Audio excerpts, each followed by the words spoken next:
I have mostly been a teacher and a coach. And so I have delivered training courses at all levels of society. So I'm very passionate about womanhood in general. And I'll tell you why. I believe that women carry societies. We literally, I hope you can see my hands, we literally carry society in our hands.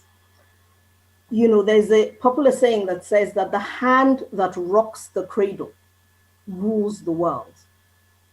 The only reason we are able to sit here today to celebrate Mama H.I.D. Awolowo is because of the things she did. She stood in her place as mother. And so we can look back on her history and celebrate today and learn from her. And I'm really looking forward to that happening. I'm looking forward to the stories, to the intimate stories that are not usually out there in the public domain. Auntie Tokumbo, I'm actually looking at you. I'm hoping you will share some stories with us today. And so I believe that as mothers, our role is key. It's crucial. It's important beyond all else. With all due respect to our fathers, so I see us as mothers. And when I say mothers, I don't only speak of biological mothers. I speak of every woman who has wisdom to impact the generations with. And so I see us as custodians of courage. Mothers are custodians of courage. The one thing that I know of Mama H.I.D. Awolowo is her courage. When life was hard, she stood. It takes courage to stand as the spouse and partner of such a great man. And so for my mother, if I bring it closer to home, my mother is a woman that I'm very proud of. Even today, I meet people everywhere I go who say to me, "You look like my old teacher." And I say yes. And when they realize who my mother is, they hug me warmly because they have stories to tell about her. So they tell me, "Oh, she taught me how to pronounce cupboard properly. She taught me how to stand in integrity. She taught me morals." So that brings me to the point that mothers are teachers. We teach and we pass on wisdom in our speech, in our actions. Our children are watching us. And so today, because I have 10 minutes, I'm going to go straight to my point. Now, as mothers, we cannot help but see what is going on around us. Mothers are not just observers. I meet people, like I said, everywhere I go, custodians of who say to me, "Mothers, you look like my old responsibility." Now, my question today is, what responsibility will I take? What responsibility will all mothers take? I'm so honored to be in the company of such great women who are doing such great things. I'm honored to be here with you. But I'm minded of the mothers within the Yoruba nation who feel like their voices have been silenced, who have, in their own estimation, been weakened and are not able to stand in their place. And so my concern today is, what baton have we received from our mothers? And as we caress those batons in our hands, what will we pass on? What state will they be in when we pass them on? You see, my mother showed me courage.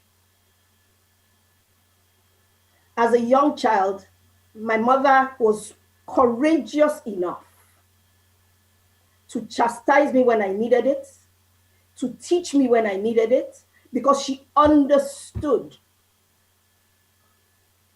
that for every child that she raised, she was raising a nation.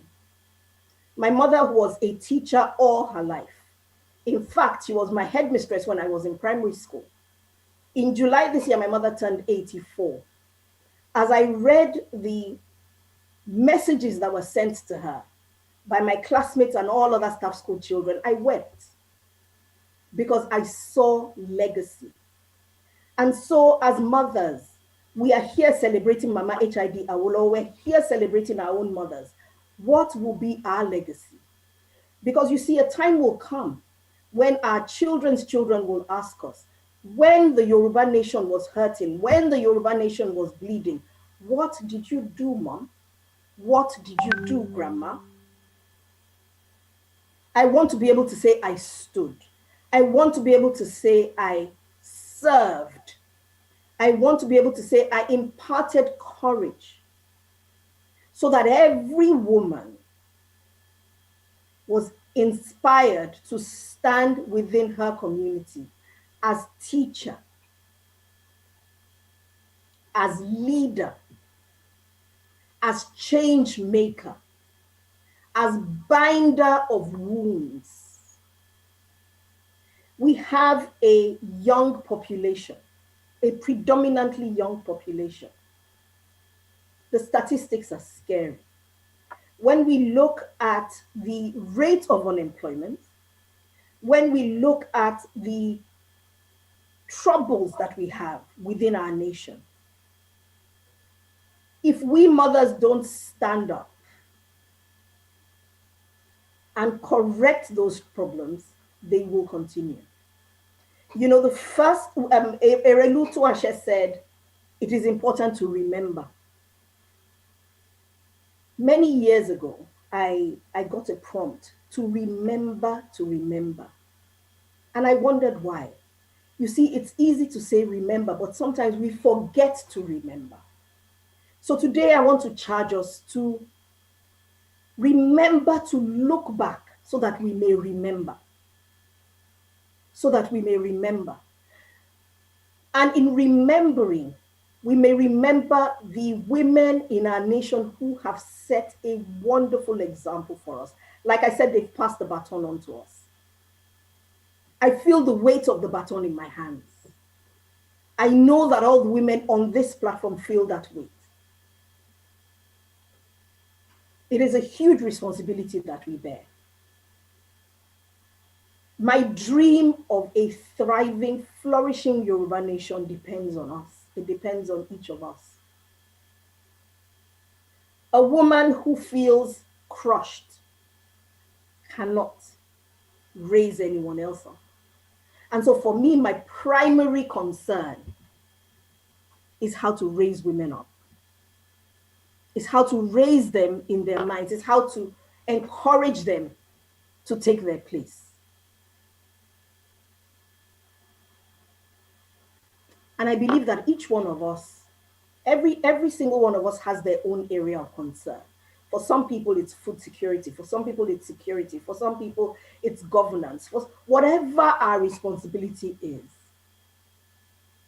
please allow me to encourage each and every one of us, regardless of the situation. My goodness, I imagine if when Papa was hauled off to prison, Mama HID said, well, that's it, I'm done. I will no longer act. Where would we be today? My mother refers to her all the time as a woman of courage. My father calls her mother because she stood. And so for me today, my message to this august occasion, to this group of distinguished men and women, to our nation, is please let us arise. We've seen the rot. We've seen, there's no point depressing us all by recounting the problems. but we can look forward with hope. We can look back and remember and look forward with hope. Yeah. And so today, I hope we all take courage, Yeah. stand in a place of authority and power, Yeah. and join hands to heal our nation so that our Sure. nation can thrive and flourish. Thank you Sure. very much. Thank you very much for this opportunity to be here. Thank you. Well done. Thank you, dear sister. Well, once there was a day I was asked to organize a service of song for a wonderful lady, and everybody thought the daughter should speak first. I disagreed. You see, because the lady in question was not just a mother to the biological daughter, but to many, many women. It's always best to for those who are non-biological, to sit back and hear what others know about their biological mother. So I'm appealing to our dear mother, Ambassador Awolowo Dosumo. Besides, there are two individuals who I can really call children of Mama Awolowo too, Papa Adebanjo. I'm waiting for Papa Adebanjo, and I'm waiting for His Excellency Otumba Benga Daniel. So on that note, I'm going to go straight to Sister Laurel from Jamaica. Over to you. Please introduce yourself and share your thoughts. Good morning, everyone from Jamaica. It's like minutes after 6 here in the morning. It's beautiful as usual. Jamaica continues to thrive, the beauty of the island. When you look at the beauty of Jamaica, you wonder about COVID-19, talk about otherwise. I am thrilled to be here. I am honored. My name is Laurel Fletcher Gale. My mother gave me another name, Omobonike, which is what I'm really trying to be right now. I am the baby in this group. I am the baby. I am the one who, having been born in the West, this was literally born in darkness, a complete box. I have spent my life out of this box. I have taken very many roads to do this, and it has been a very treacherous path. Up until last year, when I got to Nigeria, and I had the honor and the privilege of meeting Mother Erelu and the Uni of Ife, I was lost. I'm not lying. About 25 years ago, I was given a book called The Way of the Orisha. My second baby had just come into the world. And it was shortly after I had visited Israel. I went to Israel and I was there for about 3 or 4 months on a scholarship. Of course, going to Israel for the scholarship, at the back of my mind was, I will now find answers, because I grew up as a Baptist. My grandmother was a Baptist. And let me tell you, she was illiterate, but she had me reading the Bible by the age of 2, because she was that in tune with her spirituality. And then I went to my aunt, and she was a Seventh-day Adventist. That gave me the privilege of studying the Bible from Genesis to Revelations. You know the drill with Adventists. We studied the Bible. But I had questions because there was a tremendous absence of love. Nobody loved anybody. The people in the church did not love themselves. They did not like the people outside of the church. Everyone who did not come to that church was not a part of the church. That made no sense to me. I found that in the working world, I could connect much more easily with people because maybe just a little bit less legalistic. They were freer. Their spirits were free. They were not, oh, I have to keep the 10 Commandments, oh, this, oh, don't wear this, oh, don't pierce your. So you grow up in a box. And I had to go through all of my life to understand the programming that I have received. Now I'm with my family, right? I now know that because I met my mother. I met a woman whose energy, whose purity, whose cleanliness of speech and of intent really, really told me that I'm on the right path. And when I met Kabayesi and he spoke to me, I know I'm on the right path. I do not know anything about Ife, so we're not going to go there. But I will tell you this. Ife gave me that last little nugget that I needed on my crossroad puzzle. Ife has given that to me. Because before I went to see Kabayesi, I was asked to put something together, a little project, construction. And I started putting something together, just researching, putting things together. I did not know what I was doing. And I ended up designing a village. And in that village, I'm searching for the names of the Orishas because I'm seeing like a star-shaped village and all the Orishas are a part of this. It's like you'd say a master planned community. So you would come in and I'm having shrines for Shango, I'm having a shrine for Oshun, one for Olokun. I'm just doing this. I did not know what I was doing. Fast forward, I now understand it because we are one. The body is one. And that is what has created so much problems here. And mother, I'm not even checking my time, I'm sorry. As we move on and we're calling all women, we just really need to understand the programming that has taken place here. We need to find out who we are. Mother keeps saying, go back to your roots. I am now getting back to my roots, which is why I am a baby, because I now have to climb the steps to know who and what I am. And I am livid and authentic when I say who we are resides in our blood. And your blood, fortunately, has remained untainted. And we give thanks to Olodumare because the power is in the blood. When I came to Kabayesi, I was upset because I came to a monarch and I do not bow to anyone. I will bow to Mother Erilu anytime. And I said to Kabayesi, I really don't bow to anyone. And then I was upset because he had a staff in his hand. And when I asked questions, he was Muslim, Jewish, Christian. And I went, come on now. All these years, after everything that I've been through, I come and this man is a Christian and I am upset. I had such ego. I had such ego. And now Spirit has opened my eyes and I see who we are. So whether we say Jesus or Yeshua, or Elohim, or Allah, or Yahweh, or Jehovah, it is the energy that we carry that projects this. And that energy comes from our blood. Why is this important? Because when Shango worshippers are on the left and Oshun worshippers are on the right, we're messing up with our own bodies and our own way forward. There is no way for us to go forward. My mother corrects me. In 1 Corinthians 12, it speaks about the body. Each body part having its own processes, its own mechanism, its own magnetic and electrical field. Each body part being so wise, it can do everything that all body parts do. We are amazing. And we have forgotten. I did not know who we are. I do not know who we are. I have only tasted us. And for someone who worked primarily with men all my life, love men, love the energy of men, love the lion of men, love their samba. Consider myself to be an okay woman, but I didn't see woman. I didn't see who we are, and we are not what they have told us we are. We are the fruit of this earth.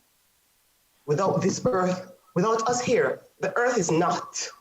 It is not possible. And now we have lowered ourselves to be trampled on. Not walked on, because we walk on the earth gracefully, to be trampled on. We have forgotten who we are. So as we do this, I just want to say thank you so much for having me. I'm looking forward to eating, Thank you. to learning. Thank you. And I bless you all and I thank you, Mother. Thank you, Mother. Thank you very much indeed, Laurel. Motherhood. Motherhood is the subject today because we're celebrating a mother of a nation, or indeed mother of many nations. If your telephone is ITEL S15, I don't know who you are. You may be one of the guest speakers, so please identify yourself. ITEL S15, I don't know who that is. Let me thank you, Laurel, for your contribution. Your thoughts are provoking. where they fit in, many will wonder, but clearly it's very important for us to be mothered and to feel we are mothered. I want to go straight on. Let me see those who are here again. Itel S15, I'm not sure who that is. Who is? I am Princess Okusaga. Thank you. Thank you very much indeed. And on that note, thank you. Whilst we are waiting for two important children, if I could use that word, of Mama Awolowo, wow, I think the most important, a son of Mama Awolowo has just joined us, but so that he can settle in nicely, I'm going to invite Her Royal Highness, Princess Okusaga, to please share her thoughts with us. Over to you. Thank you very much. I hope you can hear me. Yes. Can you hear me? Yes, we can hear you. Okay. Yes.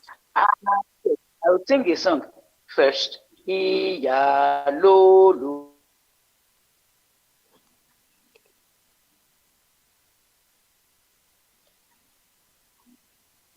Frozen?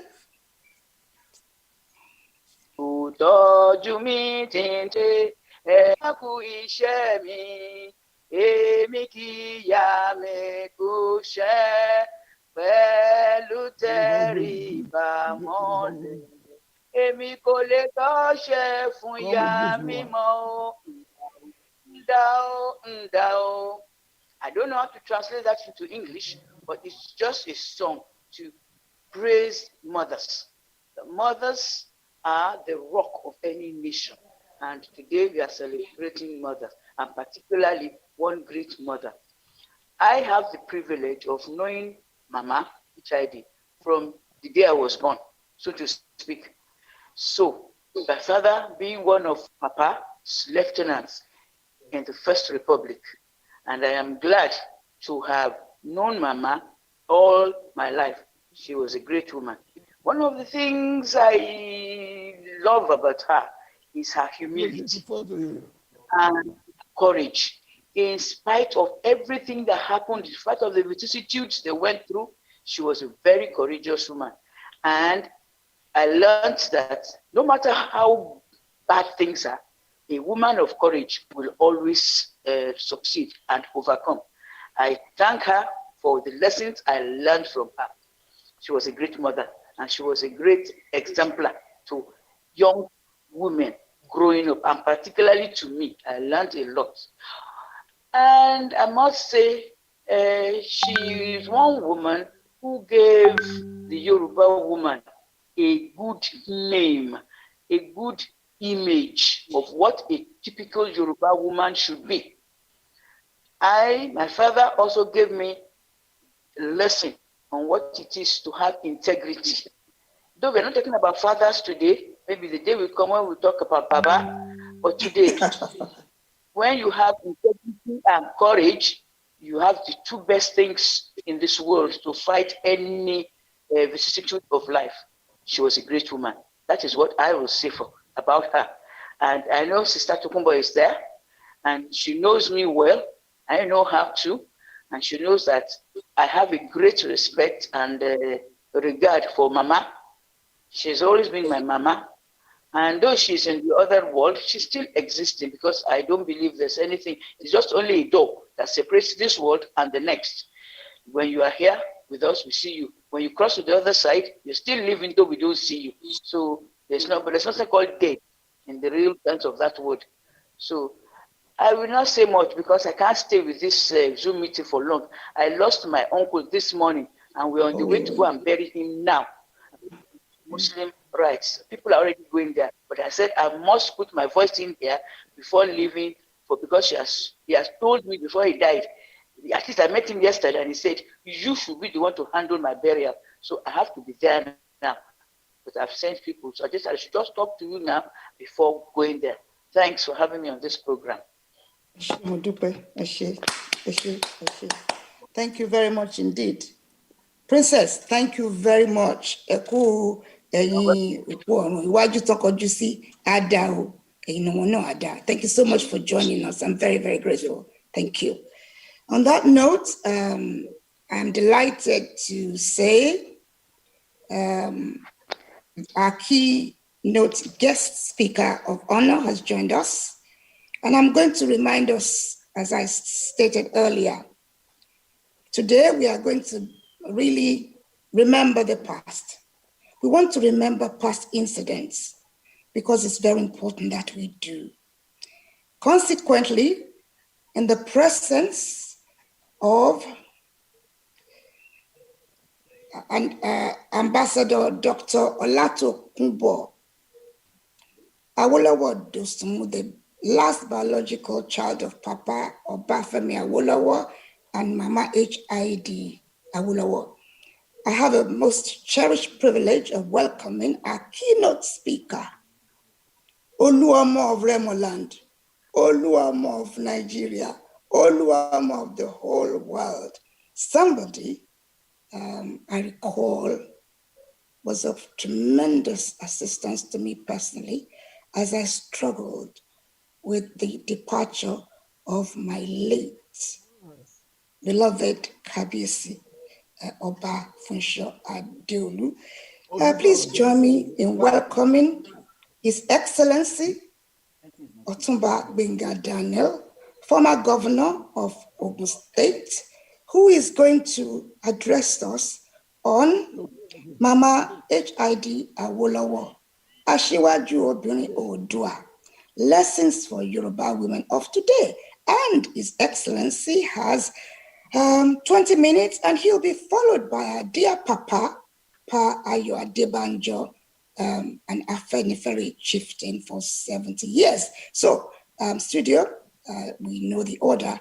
Papa will be followed by Ambassador Folake Marcos Bello, who is the convener of We the Women.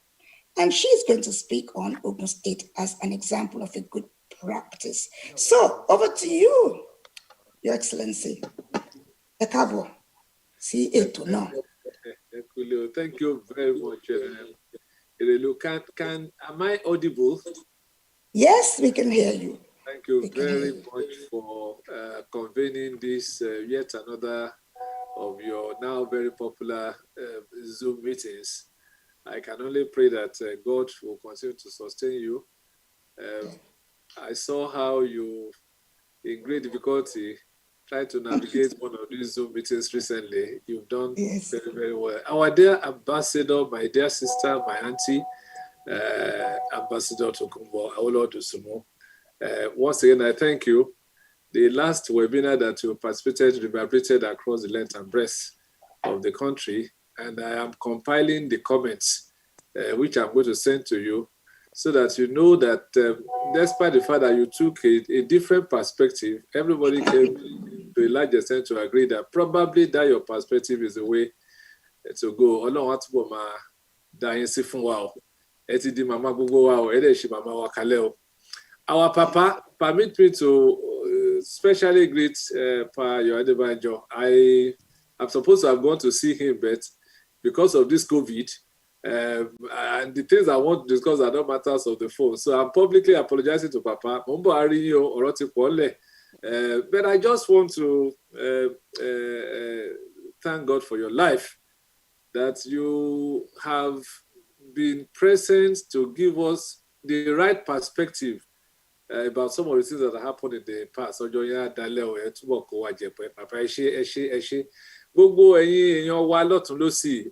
I greet you and I thank you for coming to do Mama honor. Ṣùgbọ́n Erelu Amajao, ẹ fẹ́ ṣe ọ̀rọ̀ màmá, èèyàn 20 ló wà ní orí screen. Kí lẹ ṣe distribution yín tẹ́ jẹ́ ká bá yín pé gbogbo àwọn obìnrin tó fẹ́ gbọ́ kò dáa tó. They are all on the Facebook. They are all on the Facebook, I'm afraid. They are all on the Facebook. I hope so. They are all on the Facebook. Thank you very much. All the same. Mama, obìnrin gidi ni màmá mi tí ẹ mọ̀ bí tí mo lè ti bẹ̀rẹ̀. But I'm a lucky man. I had the privilege of knowing Mama even as a young person. Sister Tomo does not know this. But my eldest sister, late Mrs. Olorunti Adegorite, Daniel, attended St. Joseph's College. We were all, I was born in Ibadan, Liberty Stadium Road, SWS 2648, Okeado, Ibadan. And the Okeado at that time is really where everything was happening. Okeado, Okebola axis. And from St. Jesse's Okeado, I went to ICC school in Okebola. And of course, the whole essence of Western Region was happening in that neighborhood. So Papa's house was like a mecca to us. As young people, we couldn't enter, but we would say across the road and say that is the residence of the Awolowos. So my family happened to attend, my sisters attended St. Teresa's College, and I think they were either mates or junior to some of the Awolowos siblings. That is from distance. And of course, as a young man too, Operation Waite was what I witnessed. And on a lighter mood, I learned how to reverse a car. I sat with my dad and there was fire burning, and he reversed from Okebola to Malete. You can imagine that kind of, because fire was burning. So I saw a little bit of all of this. But where I'm going is that I now started a bit close to Baba when Baba, returned to the political field at around 1978. And as I was a student at the University of Lagos, I had to go and see Baba. I was so tiny, inconsequential, but I met Baba in the library, third floor, University of Lagos Library. During the long vacation, we would leave engineering and we would go and be studying great Nigerians. And that's how I first met Papa, and by extension, Mama. And I went to Park Lane, 31 Park Lane, to tell Papa about what we were doing at the University of Lagos. There was no appointment. So we just said, Baba. And that was how Mama facilitated my first physical meeting as a student at University of Lagos with Papa. So I have very vivid memories of all of that. But the tragedy occurred sometimes in 1987 when we were at a marriage ceremony somewhere in Lagos, and there was breaking news that we lost Baba. It's something that I still have vivid memories of that day. It's like the whole world was coming to an end. I haven't seen enough of him. I would have been happier if God preserved him so that I'll see a lot more. But whatever I didn't see, I now had Mama to contend with. And between you and I, first thing first, in my whole life, I have not met somebody with the kind of memory that Mama had. He had accurate memories of all events. And when you mistakenly mention an event, Mama will tell you who and who was there, who said what, who did what, who failed to do what. And I just do not know how to describe that. Between you and I wrote down that the Yoruba people across the globe, whether in Nigeria and in the diaspora, have been blessed across history and ages with very vibrant, industrious and resourceful women. I think everybody agrees that Mama was not just vibrant, he was industrious.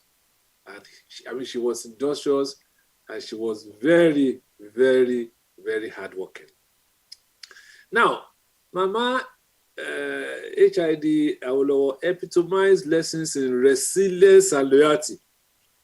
Women who have strong, abiding faith in their husband, co-travelers of faith in pains and in fortunes. I don't think we need to tell the people that are here that Mama has gone through pain. And the little that some of us have seen, we can imagine how it could have been for her when one fine day, and we still do not know the cause of how Sheikh Awolowo Jr. died. Sheikh Awolowo died in an accident while Baba was incarcerated. I mean, you can imagine that kind of pain. Your husband is incarcerated unfairly, and in all of that, you now lose your first son. And between you and I, Mama went through all of this with strength and equanimity. So I think that Mama Awolowo is an epitome of resilience. You cannot take that away from her. I'm not aware of so many people, so many women who can hold forth in the event of such tragedies, man-made, unnecessary tragedy. Now, I'm a lucky man, and part of what I'm happy about in my life is that one fine day, the Christian community in Remo land honored me with the Asiwaju of Remo Christians. And you know what? Mama Awolowo was the Asiwaju of Remo female Christians. So this little me, I was Asiwaju, and Mama was also Asiwaju for the women. So that's like, I'm a Mama, and between you and I, is one of the things that has given me. Mama was a very strong Christian. And she just did not say it by words of mouth. She demonstrated it. I was shocked one day when Mama then said she had already built, apart from the church in Ikene, apart from, of course, we know the activities of the Awolowos with the St. Saviour's Church. And then, of course, the Awolowo Church, but Mama went and still built yet another great Anglican church in Shagamu. And I just was wondering how this woman, who has not been really working seriously in her old age, can be so devoted to go once again to build yet another church. That's Mama for you. Mama, therefore, was somebody who had faith and complete adherence to the tenets of Christ. Now, Mama symbolizes cooperation and passion, discipline and conduct, characters from which younger generations can learn from. And of course, everybody who knows Mama understands that. And I'm sure that even all the children, every now and then when I had opportunity to talk to Auntie Tokubo while Mama was alive, I was shocked that she deferred to her nearly absolutely, because she appreciates and respects her judgment. And even sometimes when she doesn't particularly agree, there is a way in which we say, well, look, this is the way Mama is looking at it, and we must give respect to her opinion. I think Mama, and looking at some of the strong women that has passed through the nation's history, Mama at some point in time became the Oodua. Mama was able to hold together, to a very large extent, Papa's political forces. And I appreciate the challenges that we had. There is no question that Afenifere is the epitome of the Yoruba dispensation. That is the numero uno in terms of all the organizations. But for one reason or the other, I want to measure my words. Definitely because of human nature, there were deviations, and some people, particularly who was Afenifere, other organizations emerged. But when Mama saw the challenges that the Yoruba nation was facing a few years ago before she left, she found it auspicious, to more or less bring everybody together as much as possible under the auspices of the Yoruba Unity Forum. So what am I therefore saying? That despite the fact that Mama was a woman, in the absence of Papa, she tried very, very hard, albeit successfully, to ensure that the Yoruba nation, as it were, could be wedged together, which everybody knows will be the wish of Papa. in closing, let me say that Mama is like my mother. And if you go into my house in Shagamu, you'll be shocked because you'll be seeing more and more of, as you see my parents, you also see my pictures with Mama conspicuously located in various locations in the even yesterday while I was looking at my library, I still had opportunity to bring some pictures that I saw to put them in some conspicuous locations. Mama is somebody anybody will be proud of, and I just want to seize this opportunity to thank Her Excellency Ambassador Tokunbo Awolowo Odosunmu for the way she has been able to hold forth. Every now and then, she's coming with one program or the other, remembering Mama, birthday, her death, and so on and so forth. Once again, I thank you, Irelu, for this opportunity, and I thank all the people who have managed to listen to me. Doctor, I can see Dr. Shele from London. Thank you very much. I thank you very much. Thanks.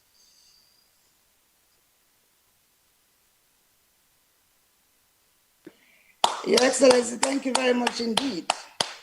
Well, Your Excellency, this Erelu is a unique Erelu. Those in the studio with me are the Olubani Gbalejo. Àwọn tó kù, wọ́n wà ní gbangba. This is like a top table, Your Excellency. Eshe, thank you so much for your contribution. Your Excellency, Ambassador Awolowo Odosunmu, I'm sure you are taking it all in. We are celebrating, first of all, motherhood, to celebrate Mama. We are also celebrating Mama herself, the mother of the nation. And I'm sure you'll agree that it possibly is better for us all to celebrate our own mother before we give you a chance to tell us who our mother was to you, and possibly to add on to what has been said. I am going to, at this point in time, invite, I tell you what I'm going to do. I'm going to ask His Excellency Otunba Gbenga Daniel to invite Papa Adebanjo to please share his thoughts with us. Thank you. Well, let me also once again thank you, Irelu. Papa Adebanjo, our father, is a known commodity to all of us. We call him the last of the Titans, one of the last of the Titans. We pray that God will continue to preserve him. It's usually our pleasure at any point in time to hear him out, to listen to him. One thing we all know about Pa Ayo Adebanjo is that he's a stickler for the truth. And when he speaks, you may not like his disposition, you may not like anything about him, but one thing you cannot take away from him is that whatever he said is the truth, the absolute truth, and nothing but the truth. Agbonito ni Ilewa, Papa Ayo Adebanjo, I greet you. Once again, you are being called upon to talk about Mama, and I'm hoping that listening to you today, some of those things that I don't know, I will also learn. So I'm going to get my pen and paper ready. With respect, I'd like to call on one of the last of the titans of the leadership that we have in Yoruba land, a man of integrity, a man of principle, a man of character, a very, very strong man that we're very proud of. It's my pleasure, humility, and privilege to kindly ask Chief Ayo Adebanjo to speak to us about Mama HID Awolowo. Thank you very much. Thank you very much, Elelu, and thank you very much, Your Excellency, for the kind words you have said about me. To talk about Mama, as far as I am concerned, it's like when Gbenga said he knew Mama when he was very young and that he regarded him as his own older mother. Then what can I say about myself? When you talk about a woman being an aid to the husband. And when some people hear or read about Chief Awolowo saying she's a woman of inestimable value or a jewel of inestimable value, people just take it on the walls. It means so much when you really know about what contribution Mrs. Awolowo made to the life of Chief Awolowo and to the life of the political party that he led in this country. There are some women who just follow men just for the sake, because it's my husband. She's a follower who is a believer of what the husband stands for. As for my own association with Mama, I started when I was an organizing secretary in Remo Division in the foundation days of the Action Group. And the way I was appointed anyway was very clear. Because while others were interviewing for appointment as organizing secretary in the party, Chief Awolowo chose me personally as the Secretary General of Action Group Youth Association to come to his division. Although the practice in appointing an organizing secretary was to appoint somebody from the locality of his area. I am from Ijebu Division. Many people until later didn't know I don't come from Remo Division. I come from Ijebu Division. Ogbo in particular, about a few months from Ijebu. It was on that connection that Chief Awolowo knew me. And I was resident in Remo. And you have to see the way Mama takes me.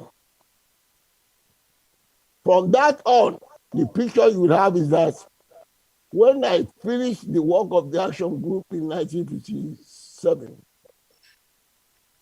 and I proceeded to England as a law student, the late Segun Awolowo was already in Cambridge. If it interests you to know, whenever Mama is sending any parcel to Segun in Cambridge, she will parcel my own. This is why. And why?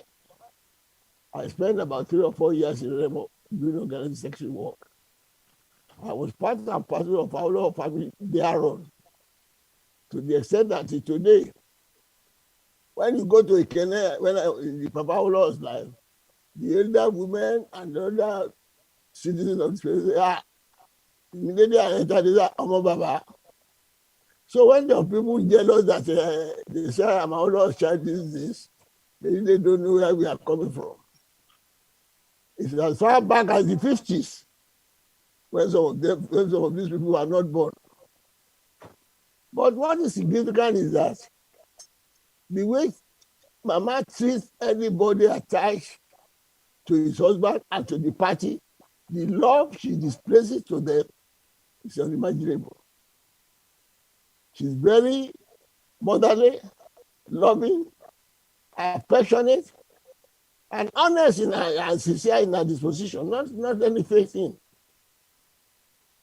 She is so devoted to Papa in the way that for the busy period of Papa, and I know this intimately as an organizing secretary, you know, as the premier and the leader of the party, many people would like to seek appointment with Papa. Many people will come at awkward times. Whenever they come and it's not convenient for Papa to see, you see Mrs. Awolowo deputizing. And she will deputize in a way that the person who has come to see Papa will not miss Papa for the very message he wanted to deliver. She will go into the problem, explain it to it, and with such an understanding and explain why it was not possible for Papa to be present. That is one. Now, what about relationship with other members of the party? She made herself so humble and respectable that elderly members of the party, like Dr. Maja, Dr. Duati, and all the others that called Mama they refer to Mama as Mama, everybody, young and old, older and lesser, because of the way she has humbled himself, she has behaved herself, not the way that I am the wife of the premier and everybody that is happening these days. If the ordinary commissioner will like Oba to bow down to him, that is not Mama. That is not Mrs. Awolowo. That is not the Asiwaju of Obinrin Oodua. So, as far as that is concerned, she's very homely. What about philanthropy? Many people we know who are very close to the family, the number of people she has educated, both in primary, secondary, and university level.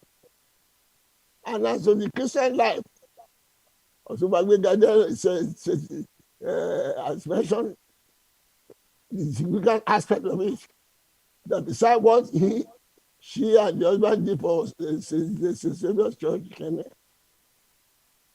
after the death of the husband, she single-handedly built the Awolowo Memorial Church in Ikenne, and later on built the one in Shagamu. And I thank God I happen to be present on all these occasions. Both in terms of the thing that she Awolowo did for St. Saviour's, the organ that is there, which was first at the time, we are all there to celebrate it. We are all there to make contribution by the time that organ was being made. So we learned a lot. And today when people try to shake me, I say, Brigadier said the man is a man of principle. I copied it from Papa. And when you tell me something and I say, I want to hear the other side, don't blame me. That is part of the tradition I have from Papa. Papa doesn't see other people through other people's eyes. He doesn't encourage gossiping. And this is translated to Mama. So Mama is the mother of the world, as the Benga said, because of her own disposition to people. Yeah, Mrs. Okusaga, if you speak to thousands and millions of people in the country, from the east and west, from the north. When Papa was alive and the action group was all over the place, all delegates from all parts of the country will come, and Mama will attend to them personally. It makes anybody feel at home. That is what women of this time don't have. When we go on tour with Papa, whenever Mama didn't go with us, she's always in constant touch to know what is happening every day on the telephone. We are going on a day's journey. By the time we leave where we had a meeting and coming back, Mama will be following us on the way. How far have we gone? How was the journey and everything? The intimacy is there. The love is there. The love, you don't need to look for the global journey. It's patient journey. And when you talk of loyalty, I wish we had more of her. A lot of her aid to Papa. Well, I don't have to repeat it, but I have to say this when we are talking about the memory of Papa. When Papa got into public life,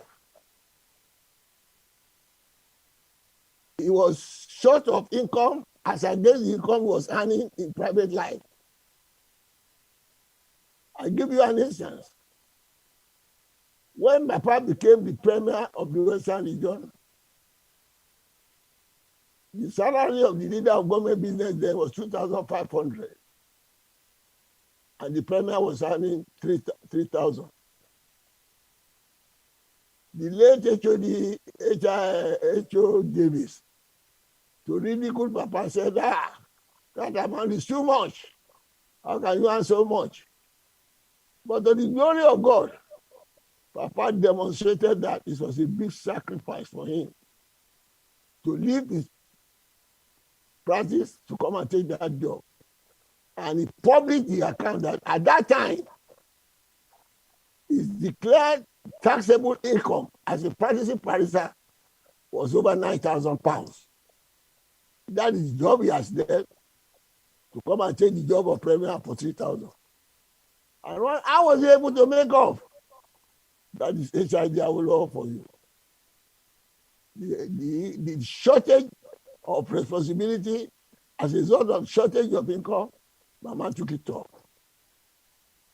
Home expenses, children expenses that couldn't make up as a result of the public service that the husband has entered into was remedied by Mama because she was a successful trader. A successful trader who committed everything that she has to the cause of the husband. These days, how many women can be that conscientious? I don't say, well, I don't ask you to go and take public life to come and interfere with my income. That is not Mama. That is the lesson for women of today to learn. She didn't earn the popular description of inestimable value for nothing. She earned it. She found out didn't just give her that title. Those of us who know and lived it know that that was real description of it. But these days now, when anybody wants to pamper their wife, they say my wife was the same value. And when you examine what the woman of the same value, she's not worth half of what is being said about her. That is not Mama. You asked me to talk about Mama. Where do I begin? The only throughout my Mama's career, Mama was a constant companion.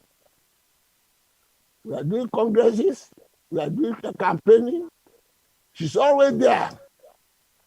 She did not earn the wife of a politician just by association. She earned it by contributing to the activities that made Papa so popular and so unique. Whatever honor that's given to her was earned, not just given because she's the wife of Asiwaju. And that is why many of us adore her. To show the intimacy for you, of course, he knows a little bit of my family.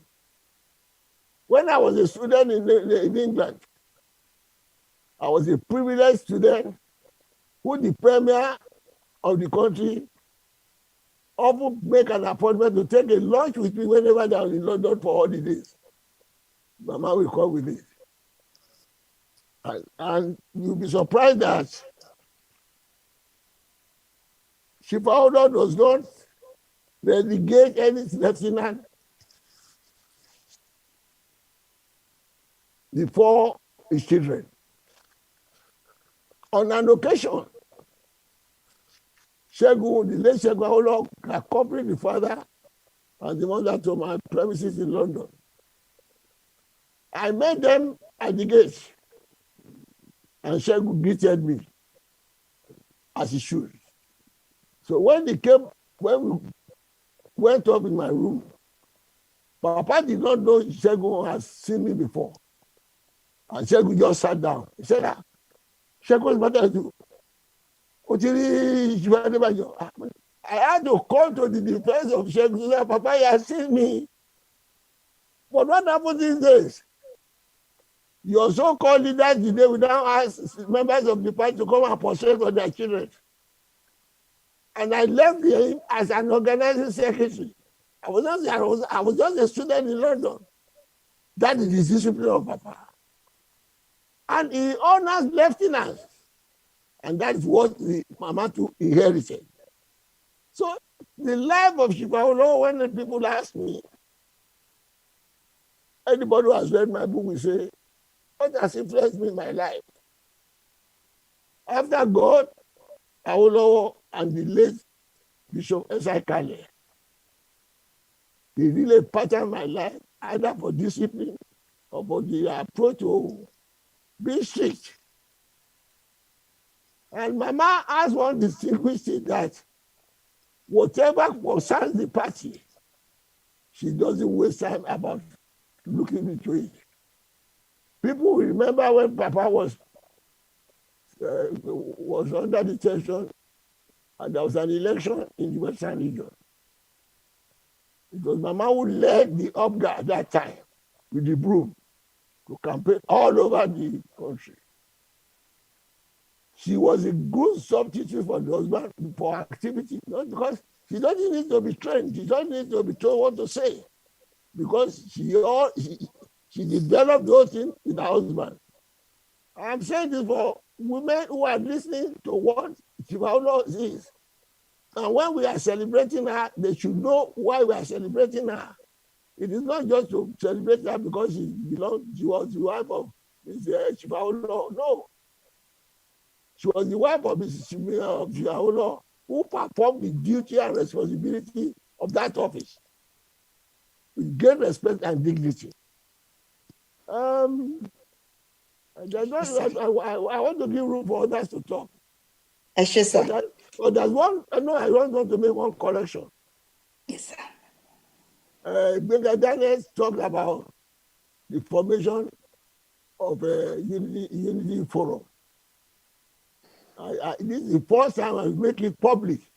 That was the only disagreement I had with the late Mama. I don't support it at all, and Daniel will remember. Mama, that was one error of judgment she made, because people portrayed to her what was not, and she did not rely on what people like myself said. They wanted to ridicule our very. Those who are disputing with our very, they said, well, they will come and say they change the name. They don't like the leadership of our very. And Mama made efforts to settle. When they say, well, if they can't settle, what is the matter? Except we change the name of our very, or form another one. That was what they persuaded that it is an attempt in good faith.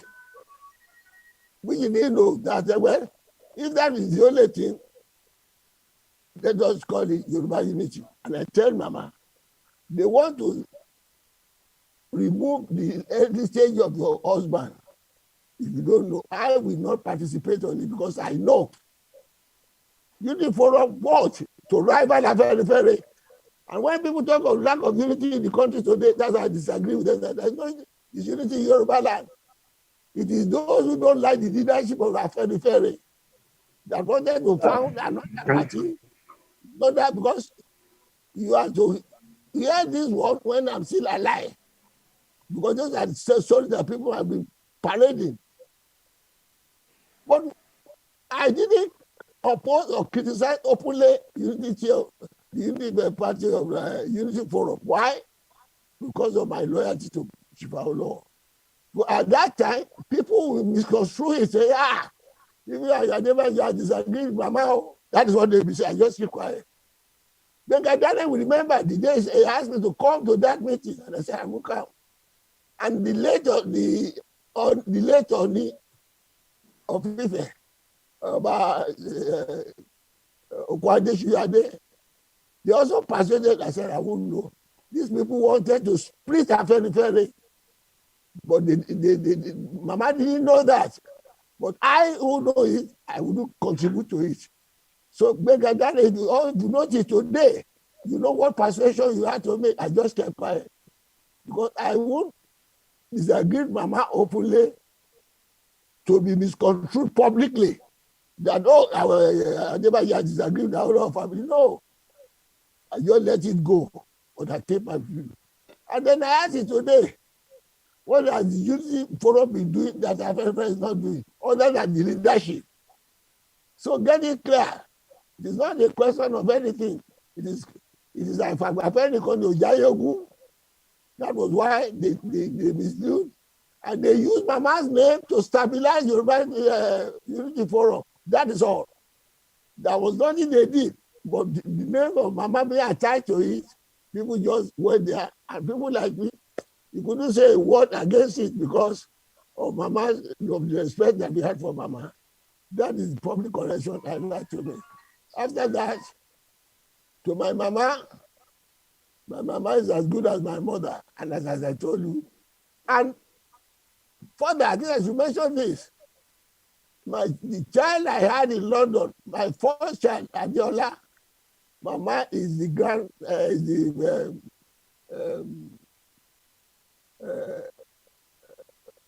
what do you call it? Where you baptize someone?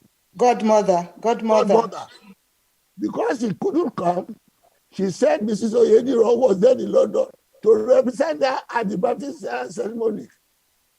And when Adiola was born, the practice in Yoruba land, a Jausu. Mama sent a Jausu from Nigeria to my wife in London. That is to show you how I am the other son of the Awolowo family.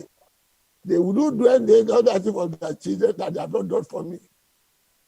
I think I must mention that publicly in her memory. There's a woman who loves everything that is good for her husband and for the country, and who appreciates everything that the husband appreciates. And when Mama was going to distribute the property of Awolowo after her death, people must know public. I think I mentioned my memory. Some of the clothes and shoes that Papa left, I had a share, and my son too had a share for the grandchildren. So, and the landed property he left in Victoria Island, she also gave me part of it. What else can you say? I hear the Awolowo in all fronts. So when people say I am a fanatic of Awolowo, I am a fanatic without shame. I am an uncompromising fanatic of Awolowo and the beneficiary of Awolowo and Mrs. Awolowo. Thank you very much. Shesa, thank you very much, Adia, for the whilst I'm thanking you. I'd like Baba Gunwa of Remoland to get ready to introduce and welcome Her Excellency Ambassador Awolowo Dosunmu. So please get ready. Papa, thank you so much. We've just had quite a big chunk, but you have to come back because there's this question of Afenifere Oodua as the rallying point for females and male descendants of Oodua. So I will hope that you'll be able to still be with us to be able to share your thoughts on that, whilst I hand over to Baba of Remoland to welcome Her Excellency Yoruba of Remoland too. Over to you. Thank you very much, Mami Erelu. What a privilege and a great honor to welcome and introduce a senior colleague of mine in the medical profession. I remember I was very opportune to be on the same platform with her in 2016 at Shagamu Day.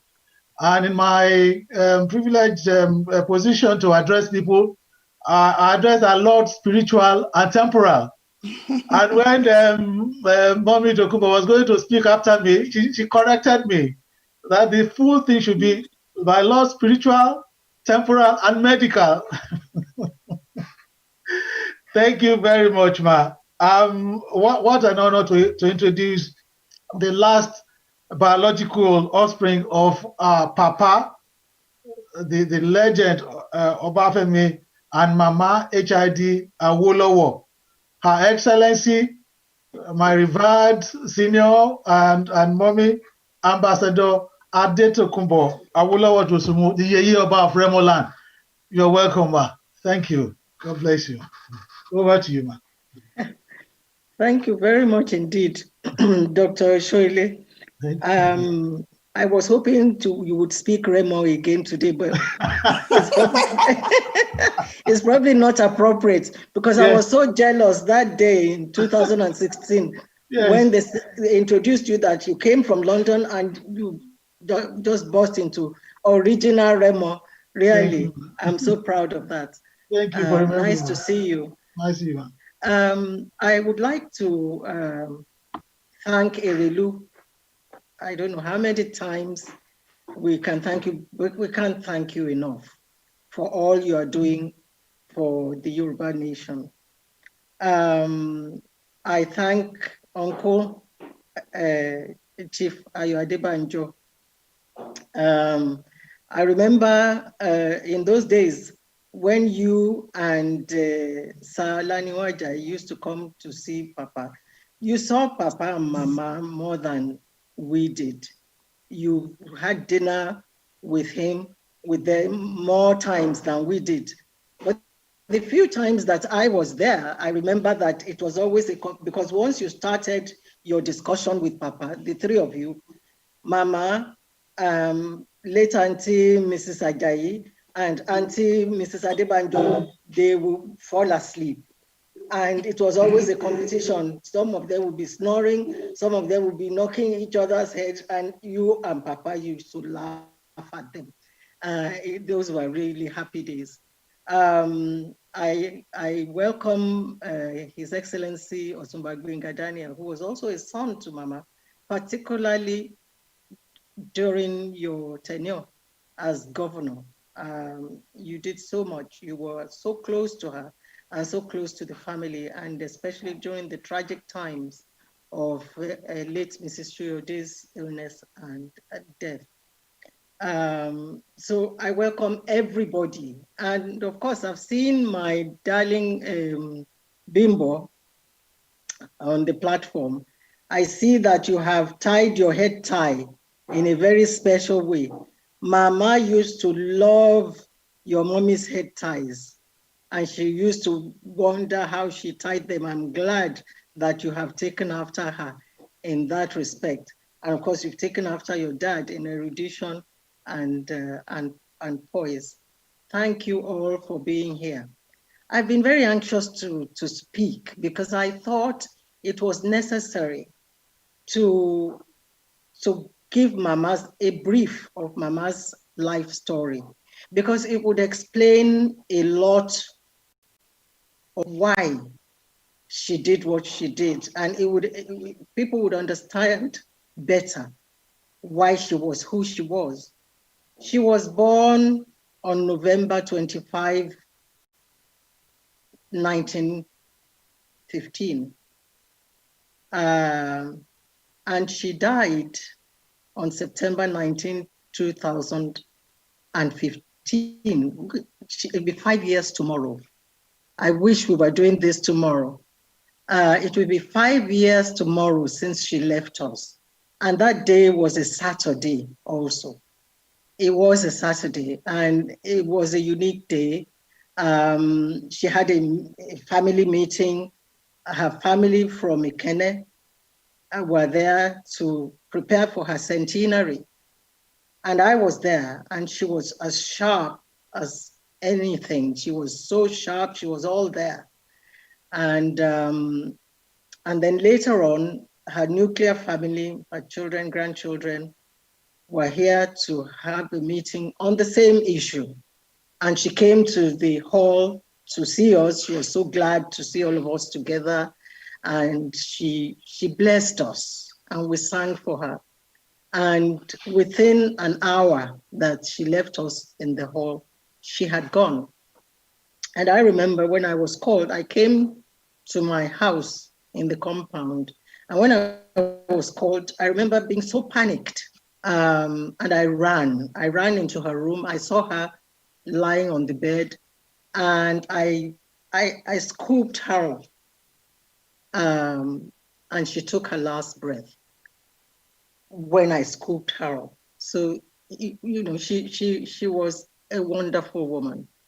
I'll go back to her early years. She was an only child. She wasn't the only one that her mother had. Her mother had 7 children. She was the only one that survived. Her name, Idowu, would tell you that she had other siblings, but they didn't survive. But she did. And her mother was so anxious that, being an only child, she didn't want her to be spoiled. So her mother took her to pastors, the apostolic church pastors to live with them in Lagos, so that they would train her. But she had such a hard time, and that's a whole new story. But she had a hard time, but she coped, and she grew up very well trained, very well disciplined. And of course, she went to Methodist Girls High School, and then she became a teacher, and then she met Papa through her cousin, Chief Olutunda, who was also Papa's friend. Now, where I want to go is that their union, I believe, was divinely ordained. There is no doubt about that. Because first of all, Papa used to say, and I think it's in his autobiography, I'm not sure.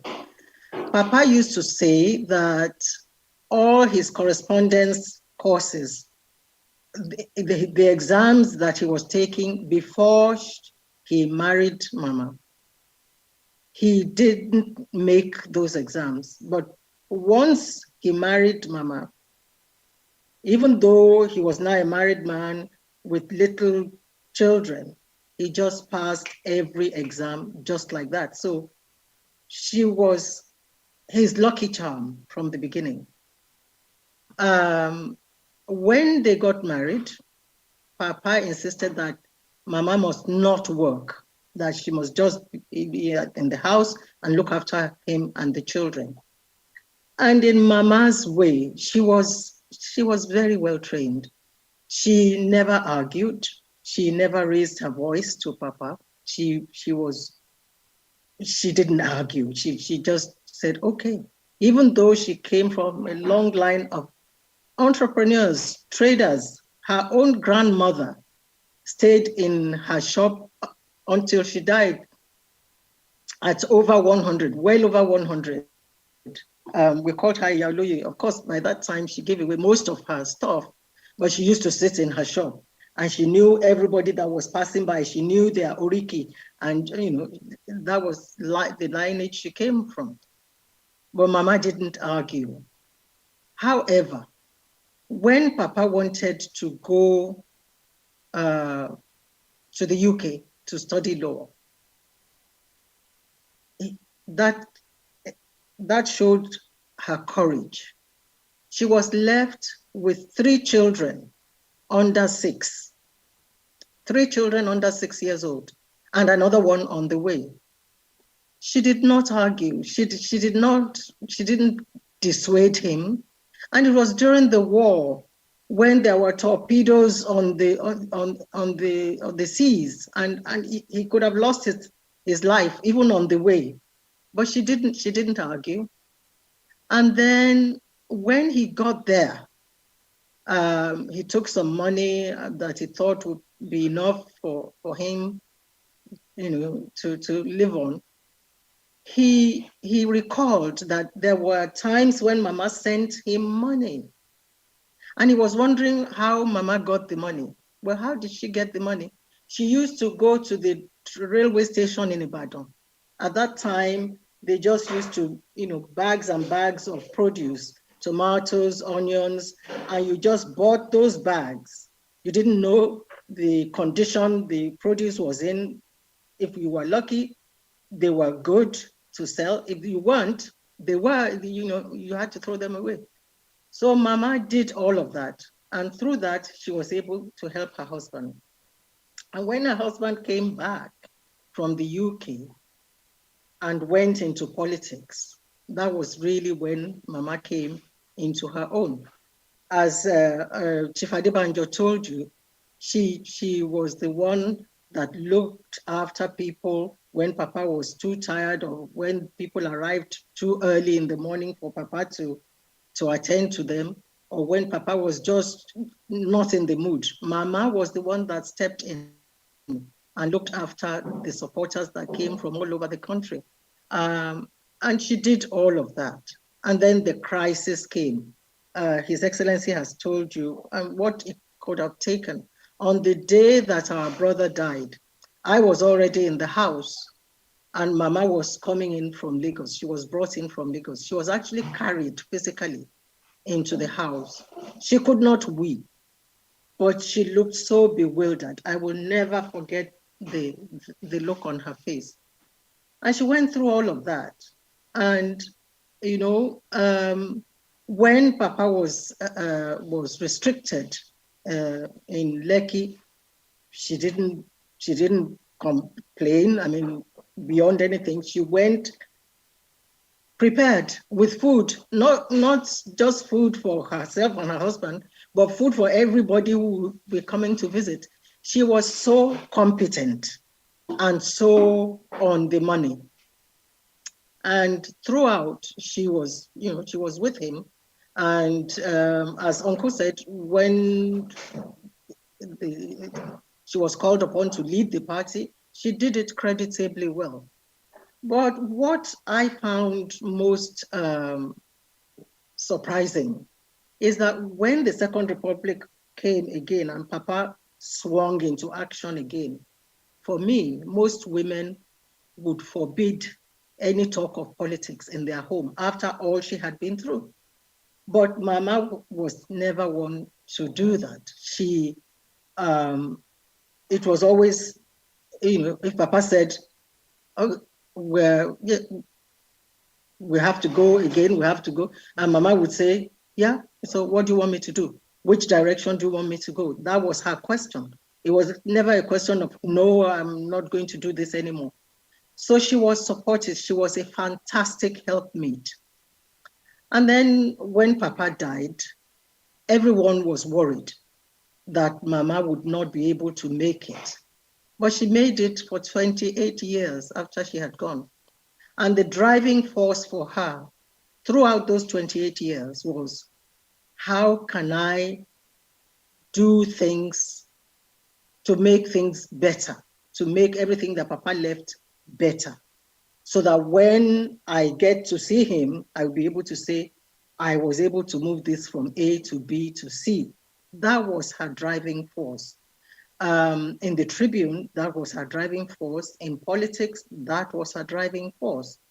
And I remember when I started the Obafemi Awolowo Foundation, she was with me all the way.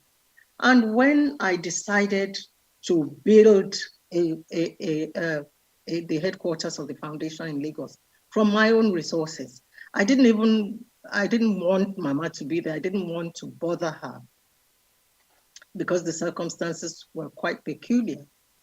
But I saw that morning, I just saw her arrive at the commissioning. And I said, why are you here? She said, so that I can tell Papa what you have done after he left, So that was who Mama was. And she was, I learned a lot from her. I learned afterwards, after she died, I learned that she knew far more than she let on. She wouldn't speak, she wouldn't say anything, but she knew a lot. And she would take action sometimes with devastating accuracy, based on what she knew. And that was the kind of person Mama was. She was so patient. She was so humble.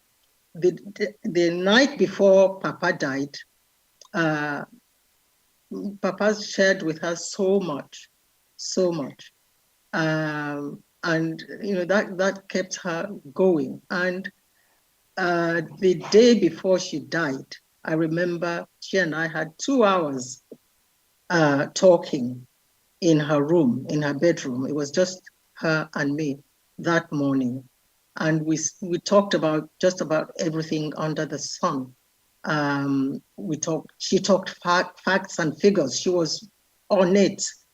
A few hours later, when some people came, she just closed her eyes and, she well, to all intents and purposes was asleep. But the most important thing I want to bring out of that was when I was about to leave her presence that morning, that Friday morning, she said, all I want from you is that you should be patient. you should just be patient with everybody. That's what I want. And I want you to want what I want. And I remember feeling a little bit irritated that morning. And I said, Mama, how much more patient do you want me to be? And I said, well, is that all we have to say? I said, is that the end of our conversation? I'm going. And I feel so sorry, because when I shared with some people, they said to me that was her handing over notes. That you should just be patient with everybody. And I'm glad she was my mom. I'm glad she taught us so much in her own unique and gentle way. And I hope what I have told you now puts in perspective what she actually did in public life. It makes you understand the person that Chief Mrs. Hannah Idowu Didolu Awolowo was. Thank you very much. The only thing I can say is, Remo Asunwa to the Dianinara. Over to you, Baba Guma, to thank our mother. Ashewa.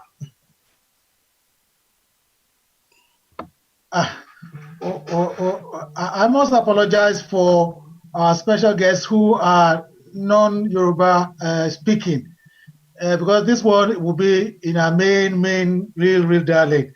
Auntie Miyemi. In fact,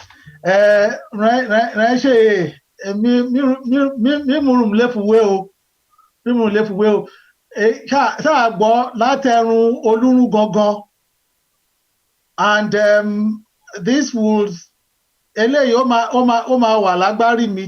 this session hearing from my mother talking about her grandmother. Emma been worked by 1 minute. 1987. Mo bi tí mo wà nígbà tí mo gbọ́ nípa bàbá nígbà tí wọ́n tó papòdà gẹ́gẹ́ bí ọ̀rẹ́ mi ẹ̀gbọ́n mi Gbénga Daniel ṣe sọ 1987. Mo wà ní Plateau State. Mo ń ṣe agùnbánirọ̀ after house job mi. Ní ọjọ́ yẹn gbogbo newspaper tí wọ́n bá kan nípa bàbá ni mo rà. Wọ́n dẹ̀ sì wà lọ́wọ́ mi dèní. Nǹkan tó wá sọ́mi lọ́kàn ni pé bí wọ́n ṣe wà pẹ̀lú màmá tó báwo ni màmá ṣe máa cope. And I'm glad that she went on and on 28 years. What a woman. Pẹ̀lú gbogbo nǹkan tí Adédọ̀kúnbọ̀ tún sọ lénìí, ọ̀gá ó fún wa ní insight. Ẹ jọ̀ọ́ mà, gbogbo ó yẹ kó wà nínú ìwé mà. Ó yẹ kó wà, ẹ máa bá wa kọ sínú ìwé. So that àwọn obìnrin wa á lè máa tọ́ka wọn sí nǹkan tí màmá Hannah Idowu Didolu Awolowo tó ń ṣe láyé káwọn náà fi máa kọ́ ìwà ṣe. Mo dúpẹ́ lọ́wọ́ yín. I can go on and on, but thank you very much ma. Adúpẹ́. Erelu tún wà ṣe kí gbogbo ẹgbẹ́ àgbà òní tán nílẹ̀ Yorùbá. Cousin mi àwọn náà ń kí yín. Princess Deun wọ́n kí yín. Gbogbo àwọn tó wà panel kí yín. Ẹ pẹ́ fún wa, a máa rí yín bá. Èyí tí ẹ̀ ń ṣe fúnlẹ̀ Yorùbá fúnlẹ̀ Nàìjíríà kò ní bàjẹ́. Àwọn ọmọ yín náà wá láláàánú wá rójú rere. Bá ṣe ń pè yín lẹ́ ń dá lóhùn, a máa rí yín bá. Ẹ ṣeun gan ni. Adúpẹ́. Thank you very much, ma. God bless you most graciously. Thank you. Thank you very much indeed. Mama, oh, mama, oh, mama, oh. Olúwa dá mama sí fún wa. Mama, oh. Olúwa dá mama sí fún wa. Well, I think I'm struggling not to have to give testimony of my very first encounter with our dear mother, Yoruba. Now, but I'll save that till later. I'm wondering whether Her Excellency Ambassador Falake Marcos Bello is around, because I don't seem to be able to identify her as far as the list is concerned. Reluma, unless she's joined us with an unnamed gadget. I Okay. don't see her name here, man. I can see Galaxy something, unless she's Galaxy tab A2016. Anyway, let's go on straight away and welcome into our mix.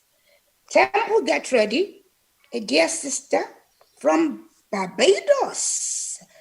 Temple, it's going to be your responsibility to introduce yourself and share your thoughts with us for 10 minutes. Over to you, Temple. I'll just unmute her. Thank you. Yes.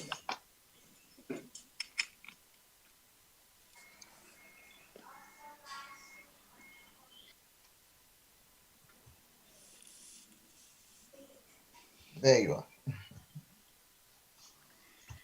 Aburo Aboye, I salute my ancestors this morning and all the positive divinities that are gathered here. Let me say royal greetings to my elders, brothers.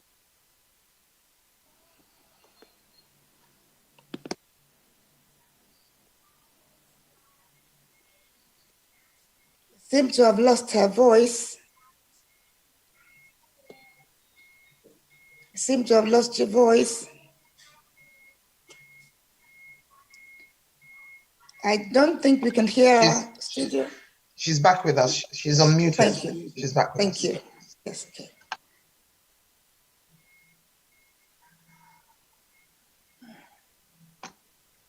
We can't hear you, Yeye Temple. Kindly adjust your volume.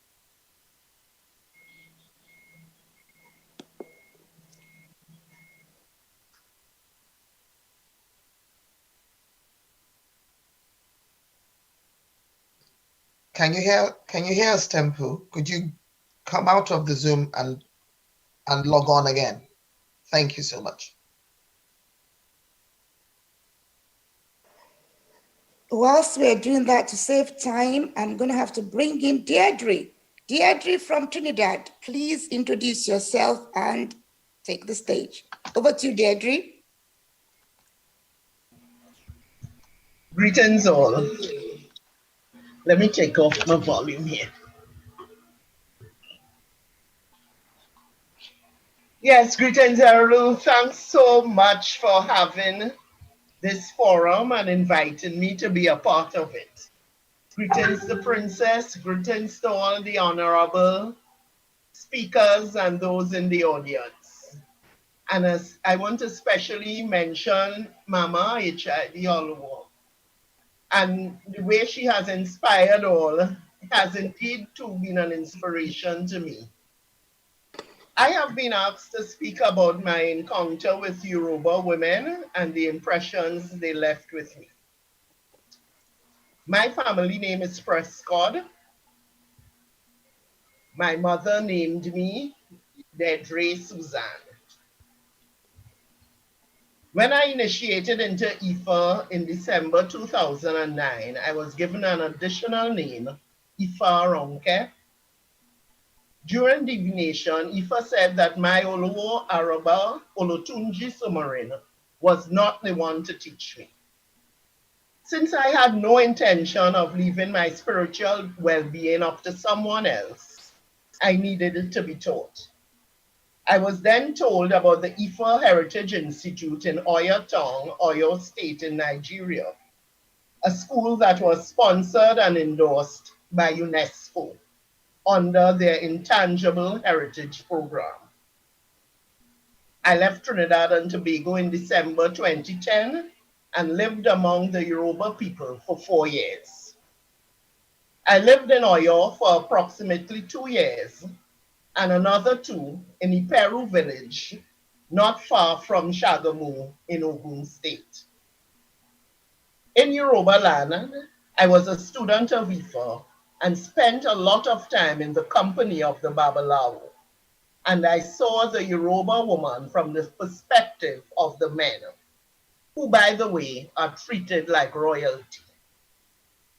I met the spiritually gifted Olorisha, I met business women, and I also met professionals.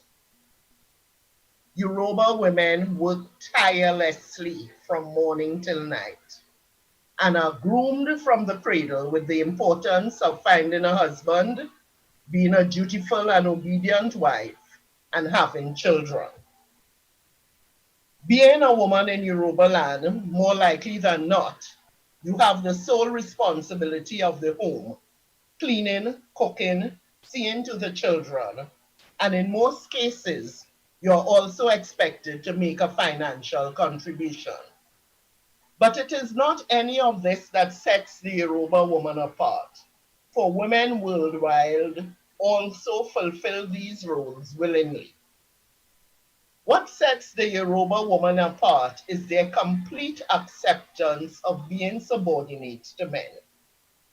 They believe that this is how it should be and would be first to object if other women attempt to step outside traditional rules. In Yoruba land, it is the woman who carries the load. She would have a baby on her back, load on her head, other children clinging to her clothes, and both hands filled with bags.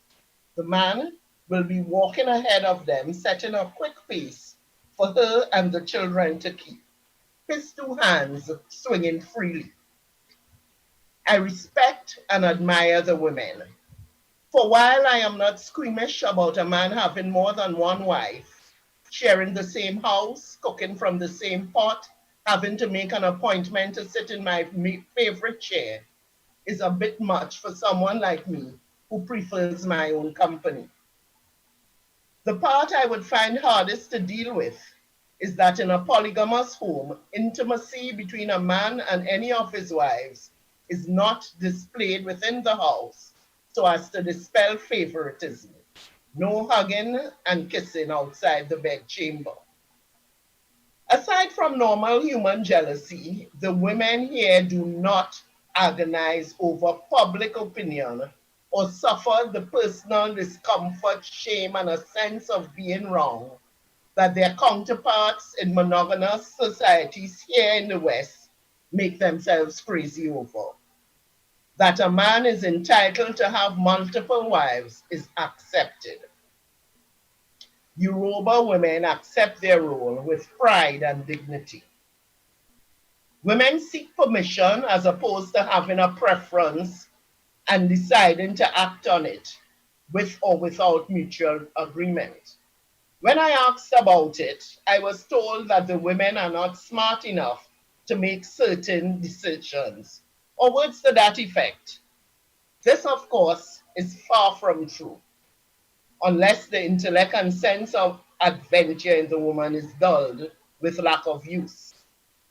Modern Yoruba women acknowledge that men and women have different roles, and they retain their right to use their brains independently. These modern women will still need to get a husband and children as per cultural custom, as a woman without a husband is considered irresponsible, and a woman without children is unfairly looked upon, as though she has not fulfilled her main role as a woman. She is sometimes looked upon with disdain. It is only the educated woman that does not attempt to increase her worth by having as many children as possible, but having children is a must. The Yoruba always strive to elevate their status, and marriage is the most important elevation for a woman. Building a stronger tomorrow through family with the men in full control is the essence of their foundation. Yoruba land is a fatherland. Women are part of the support structure and wealth. Wives, children, servants, land, crops, animals are all property. I was told by a young Babalawo that I was a man. I was offended. But he told me that telling a woman she was a man was giving her the utmost respect and praise as being someone who is capable of maneuvering in any given situation. But to me, it also suggested me as abnormal, as a Yoruba woman who would not decide to go halfway around the world on her own. Truth be told, most women I know would not either, at least not alone. Though more pronounced in Yoruba land, the dynamics between men and women is worldwide. Are we Western modern women the ones cheated out of the blissfully rewarding existence of solely rearing children and taking care of the home? From my perspective, it appears as though women are undervalued and that men abuse their power as leaders. And this has been to the detriment of all. Hear me out. Culture is centuries of learned behavior. The traditions by which people live is what binds them together and separates them from outsiders or people who are not members of their world. Their food, music, and beliefs are the ties that bind. It is not about adjusting cultural dynamics that are centuries old, but of making use of the resources in an evolving international setting. While the traditional structure of the Yoruba hierarchy worked in the past, the present global indigenous mishmash calls for reappointment of resources and strategic management. This means that all involved must agree on the objective and designate duties due to natural talent, then training and development without gender bias. More importantly, adhering to spiritual guidelines. I pondered on the similarities of the Yoruba creation account of the men undervaluing Oshun and failing at their quest. What really clarified it for me was Erelu's Zoom conference where she spoke about Oshun being depicted as a beggar. Our spiritual actions have physical manifestation and vice versa. And whether we are aware or not, we have psychologically diminished the value and the authority of the divine feminine, and as a result have compromised our true potential. It is as though the divine male energy now has one of his hands tied behind his back, handicapped. Women are a main ingredient in the strength of the Yoruba nation. Children are the future and treated with much more dignity than their mothers. And since we learn by example, the pattern of the subjugation of the woman is perpetuated, with the boys believing that they are superior just by virtue of being male. No other skill or asset is necessary, and that the woman is an extension of himself to be obeyed. Women are accustomed to identifying themselves by their nurturing ability and standards set by men.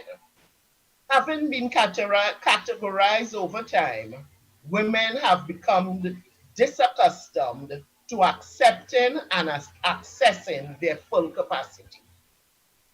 I am not finding fault or casting judgment on a proven working system, but instead observing that perpetuating a system based on gender equality stunts the growth of the entire society. Fulfilling one's domestic roles should not be confused with balanced intellectual and spiritual input. 2 more minutes. Spiritual and physical power does not have the same criteria, nor serve the same purpose, but will certainly affect each other. We may not be hearing divine messages because we have no respect for the bearer. The danger of stubbornly adhering to a society based on traditional and cultural ways of life is that we may have generals serving in the trenches. Or should I say leaders found 1 in minute. 1 minute. Life Please. has evolved and is no longer solely on the farm.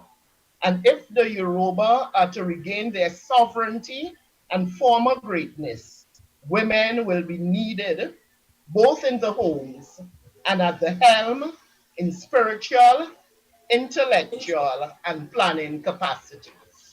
Thank you. Thank you. Princess Muradu. I would love to thank Miss Deidre. Thank you so much for joining us. It's always a pleasure to have you. And thank you for sharing your thoughts and your understanding of the role of Yoruba women. You lived in the Yoruba nation for 4 years. Wonderful and amazing. Thank you for sharing that. Some of those things probably many of us didn't even know about. God bless you. We're now going straight on to our dear sister from Barbados. I'm talking about Yulurisha Temple. We're ready for you. I hope that your audio is working well now. You've got 10 minutes, ma'am. Please kindly introduce yourself. Some of us do know you, but majority of the people on the session today don't know you. So let us know who you are and give us your own personal comments on the role of the Yoruba woman. Over to you, Yulurisha Temple.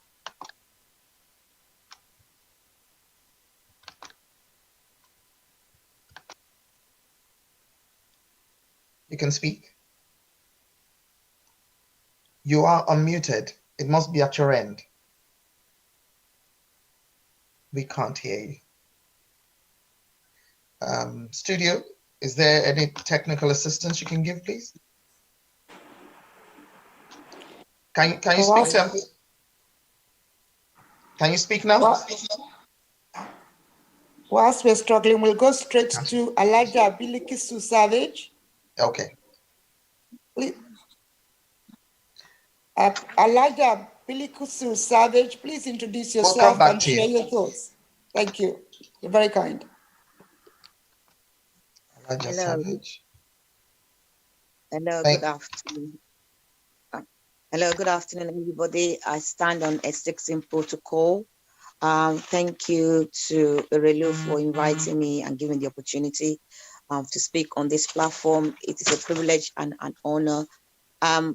It's amazing because I feel so honored and overwhelmed with the previous speakers. I've got very much, I would say, something to contribute because it's given me some thought in terms of a Yoruba woman. What do I understand in my little age? As young as I am, I'm probably the youngest speaker. So what is my understanding? What can I contribute? Is something I've actually thought about. And for me, Yoruba nation is very rich in culture and tradition. A lot has been said. I'm going by our mother, HID, Awolowo. A lot has been said. And I can only say that the only thing I want to emphasize and say to is the value system, which is at the forefront of our way of life. The first thing that's always come to me is going back when I was younger. Our value system. Point of order, your topic is Yoruba woman, Muslim woman. Please be focused. Thank you. Yes. Time is of the essence. Yeah, so the Yoruba woman versus the Muslim woman. I'm focusing more on Yoruba woman because when you talk about, for me, my submission is there are some similarity, but it's different. In terms of Yoruba woman, we are at the forefront, as been said, in our community. You can be a Yoruba woman and be a Muslim woman, but the difference is so clear in the sense that I am dressing today as a Yoruba woman, although I'm not speaking the language. But the difference is so much that as a Yoruba woman, we're so much given honor because we place honor in our society. We're so much respected. With the Muslim society, it's totally different. Where Yoruba woman can easily go out by herself, a Muslim woman cannot do that. That is something that has been amplified by most people who know. You see that in our culture, a Yoruba woman is the heart of the home. You're the backbone of the society. Yes, in Muslim, you given the right, you have the right, but the segregation is there. So which is not the system we have in Yoruba. A Yoruba woman is very much seen either at home because they're the pillars of the home. Whereas you see in the Western world where we live today, If you go to an Arab country, you very much not see a Muslim woman around, in the sense that before they do anything, if they to go out alone, they have to seek permission. They have to be chaperoned around by somebody. With a Muslim woman, it is not. I mean, I shouldn't say it in the blunt words, but some people see them as second class, and that's really the image that is projected by the Arab world, that a Muslim woman does not have a voice, a Muslim woman cannot read or write. But that is totally opposite to and alien to our culture in Yoruba. Yoruba, we place so much into education. We place so much into the fact that a woman do have a voice. Although, has been said, yes, in our culture and tradition, the tradition, our women, our mothers, they have that total submission to their husband. They have that. Yes, Islam also gives that in a way, but the difference is in the value that we place in Yoruba. The other important thing to mention is that in Yoruba, talking about tradition and culture, we will show instant respect to our elders by kneeling down as a woman, by kneeling down to show that respect. No matter how old you are, when you see your elders, you kneel down to greet them. That, unfortunately, is not something that is practiced in Islam per se. Whether you're old or not, where technically you're not supposed to show respect by kneeling down. It is something that is actually been amplified these days, that our culture, yes, is separate from religion, but this is something that in Yoruba, we've valued so much our culture, like the previous speakers have said. Our culture is at the very front of our society. Whereas in the Muslim religion, is about you have to either take to the way of life, pray 5 times, you're dressing, certain food you cannot eat. Whereas a Muslim woman, if you everywhere you go to, before you eat anything, you have to ask whether it conform with Allah. Yoruba, we have variety of food we can eat, as long as your religions allow you, within what you practice, allow you to eat that. But in the real sense, as a Muslim, it is very much different, very, very much different. For me, it is interesting to listen to some of the speakers. As a Muslim woman, you're known automatically by your name. People will consider, Khadijat, Aisha, Saida is a Muslim woman. Yoruba, your name will define you. People will know if you're from a tradition that comes from the Fa family, the Orisha family. People will know if you're Orishabumi, Ifabumi. People will know it, and the tradition plays emphasis, a great honor, emphasis on our name, the Oriki. If you're born from a particular family or royal family, people know instantly where you come from. They can tell, like the Adeyemi, people will know if it's from the real rolling Adeyemi, if it's Ladigolu. I'm referring to that because I'm from Oyo. So you could tell where people come from automatically. This is so and so. If you come from a particular district in Ijebu, people will know where you come from. That is ingrained in our tradition over the years. For me, again, one of the difference is our calendar. The Yoruba woman in the West, the Yoruba tradition, we follow the Western calendar. That is not the same with the Muslim. We follow a different calendar, which is so people don't actually know that we don't follow. A day starts for us midnight. A Yoruba woman is, you follow what the normal calendar. For a Muslim person, another day starts after the Maghrib prayer, which is today is about just before 7 o'clock. So the difference is so much ingrained in different society because we live in different society. One of the things I want to bring to the point is that when I was speaking to somebody preparing for this, they said that difference as presented, some people will say there are no difference in person or religion, the only difference in character. A Yoruba woman can be a Muslim. To some extent, a Muslim woman is different. An authentic Yoruba woman is different in character. We have different personality, different in upbringing. And the thing also to bring to the table is the fact that as a Muslim woman, we very much live our day, live our life by the Quran.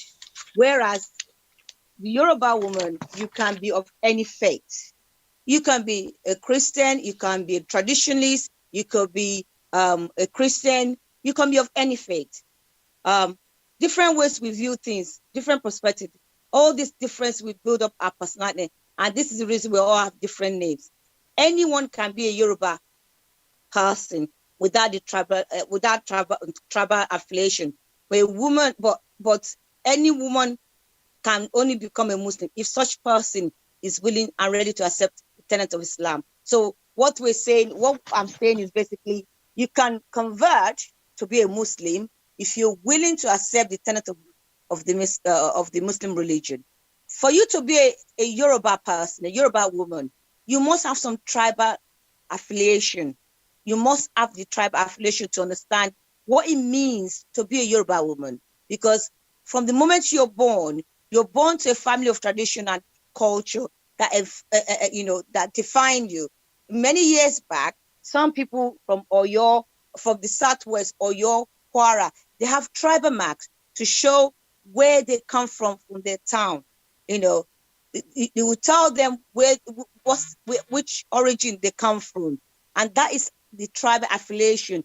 Their name of where they're born might be the house name. The food they eat in that particular area. So some people will know that, from Oyo, they eat amala and gbegiri, the Southwest. Whereas in Lagos, it is more like a Yoruba woman is probably more of rice or of different food. We Yoruba, we're very distinct, and sometimes where we come from defines us. The Jebus Yoruba will have their dialect, the Oyo have their own dialect, but there's a unique characteristics in the way and manner we all come together as a Yoruba. A lot of you said about our mother, in terms of we're very strong, we're very hardworking, we take care of the home, and we play value on the family life and for our children. That is something, unfortunately, that some people might say in the Western world we're losing, but traditionally, that is one thing that is common among the Yoruba women. And I really hope that, for me, it's been enlightening and education to actually listen to the speakers and to be able to draw that. Sometimes we do need to maybe pause and say, yes, like Aurelio gave to me, what is the difference between a Yoruba woman and a Muslim woman? Some people are born as a Yoruba woman and later in life, they take on the full religion. Those two things are totally different because you cannot say you're a Yoruba woman and you're practicing full Islam. There's certain things you cannot mix together. And this is one of the reasons why it's really difficult that some of our children, they're losing their identity because they don't know which one to believe. They don't know which one to take. We Yoruba, sometimes we understand it, we practice it, but in the real sense, are we practicing the real authentic Yoruba tradition and culture? I would like to, to say our names is something that I'm very dear to me. If you're Adegoke, Adebowale, the way we spell in those days is different from the way people spell it. The way we speak Yoruba in those days, the authentic Yoruba, is different from the way people in Lagos will speak Yoruba now. And some people are not even speaking Yoruba in Lagos anymore. I see some people coming over to England now. They can't even speak the authentic Yoruba. And I'm wondering, where is our culture going? It's very, very important. The Yoruba culture, Yoruba language is very, very, very, very powerful because you see the Indian women, they speak Indian to their children. You speak the Pakistan, they speak, and that is something that I really want to emphasize, that our language is so rich, our food is so rich, our clothing is so rich. When we have weddings, people like our wedding.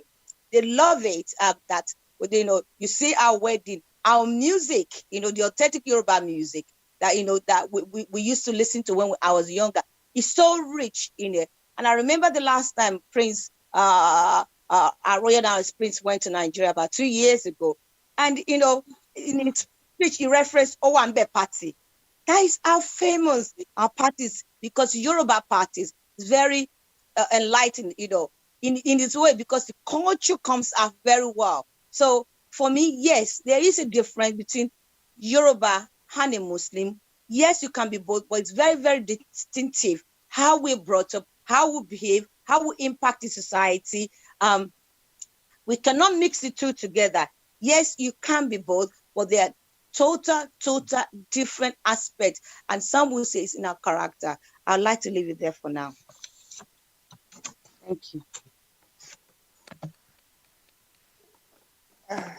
Thank you very much, Elijah. And whilst I'm thanking you, I want to thank your colleague who is also in the Zoom area here to join the rest of us to welcome the speakers. I want to warmly welcome Councillor Sonny Lambert, who is the opposition to me in United Kingdom, and likewise yourself, two members of the Labour Party. I'm not sure if I should allow you on this platform, but thank you, brother and sister.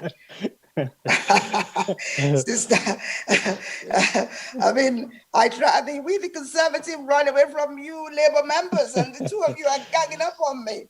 Well, Elijah Belikisu, thank you so much for that contribution. The union between those of us who are Yoruba of opposite political belief system in London is quite impressive. Thank you both for joining me, and thank you for your contribution.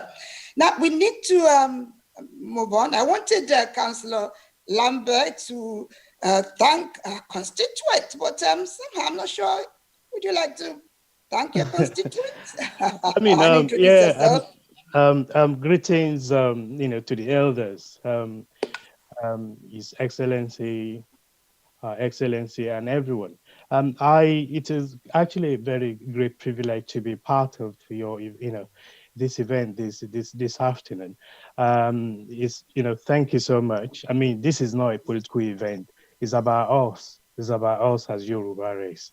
It's about us as a Yoruba family, and it's about our mother, HIG, Awolowo, and what she symbolized when she was alive, and her legacy still lives, on. And I also want to give a very big thank you to actually Dr.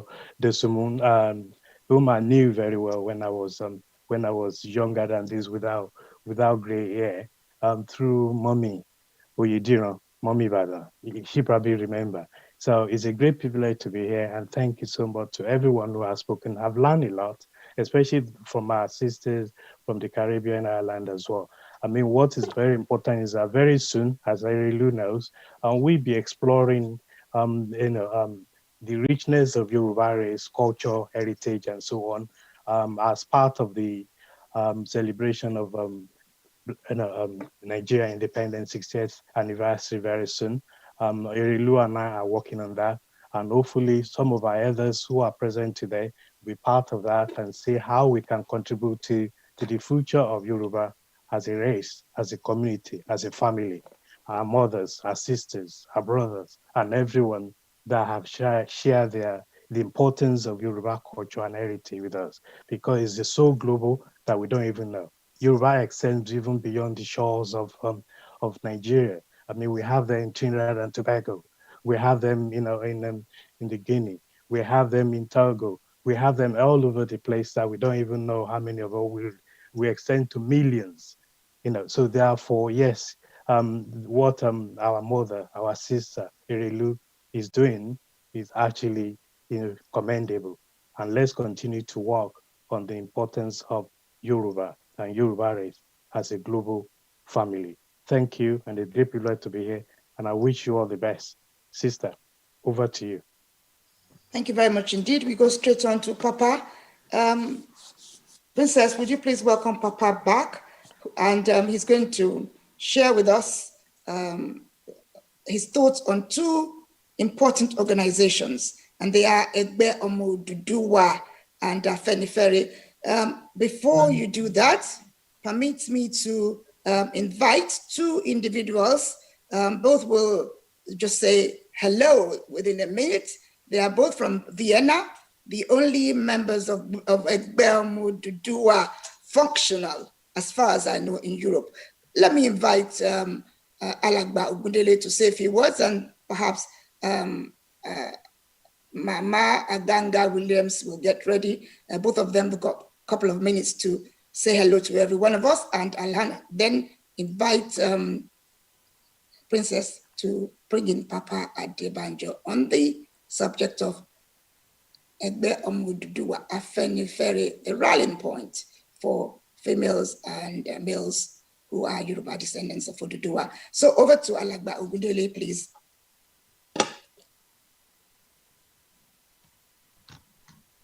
Do we have him on the? Yes, he's there. Can you identify yourself, sir? Oluyemi Dot Ogundele, it's there. Oh, okay. And Atinuka Ganga Williams is also there. Atinuka, I have identified. I'm still looking for. Over to her then. Okay. Okay, he's here. He's here now. Yes. Unmute. I can't find him on the grid. He is unmuted. Maybe you need to unmute yourself, sir. Let's go to Atinuka Ganga Williams in the meantime, if he's not muted. Okay.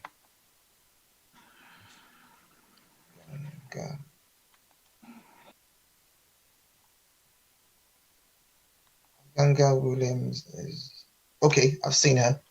You're unmuted, ma'am.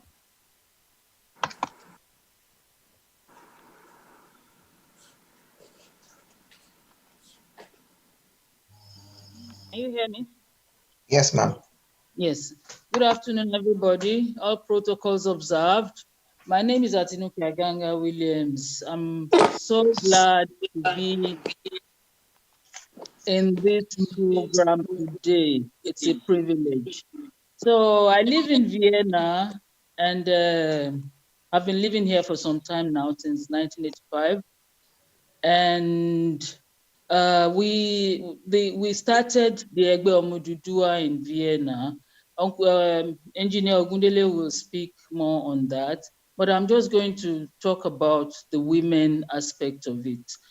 The women put themselves together in 1997 to support the Egbe Omoduduwa when we realized that the time the men comes, when they have meetings, they spend a lot of time during their meetings. So, and we also have our children to take care of. So that's why the women, actually when the Egbe Omoduduwa women was created, so that we can take our children with us whenever we have meeting and we can come home and cook for them. That's the main reason. So, but the aims and objectives of the Egbe Omoduduwa women in Vienna is, first of all, to encourage and promote the Yoruba arts and culture in Vienna, because you know that we live in a part of Europe that speaks German,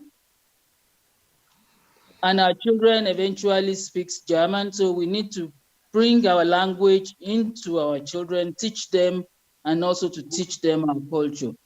So to impart the culture on our children, I've said that. And one of the things we also do from Vienna is to help the needy and the less privileged back in Yoruba nation at home, like the schools, like the SOS village, disabled homes, which we have done. So we usually have projects, and we will sponsor some of the projects there. So the other thing we also do is, here in Vienna, since we have each other's brothers and sisters, so we support each other morally and physically. So, and then to foster unity among all the Yorubas that live in Vienna and worldwide. Thank you. So I think that's all about it for now. So I rest my case. Thank you very much for having me.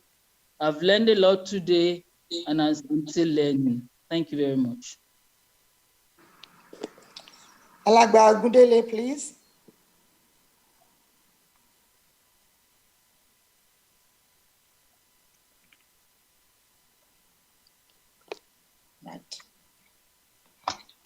He is unmuted, ma'am.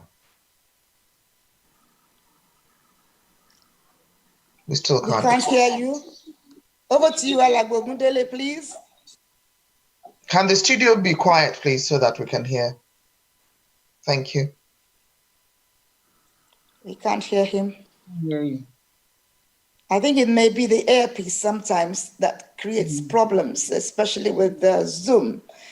We'll come back to him. Let's please bring in Papa Adebanjo because we can't hear him. Okay. Papa, we're ready for you, sir.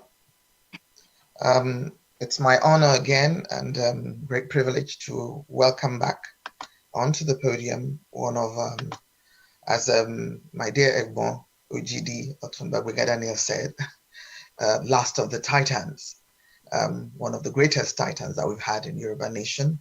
He continues to lead indeed with utmost vigor. One would not even know that he's truly an elder statesman with so many years racked in. But we're always here to listen to Papa. What we'd like you to share with us this time around, sir, is the two bodies, Egbe Oodua and also Afenifere, the pros and cons, and your own personal views and heartbeat about the situation. The floor is yours, sir.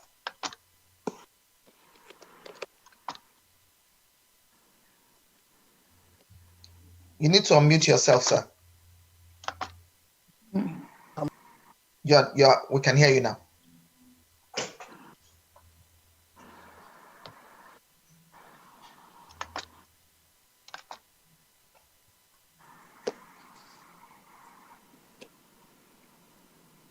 There's something wrong with Papa's.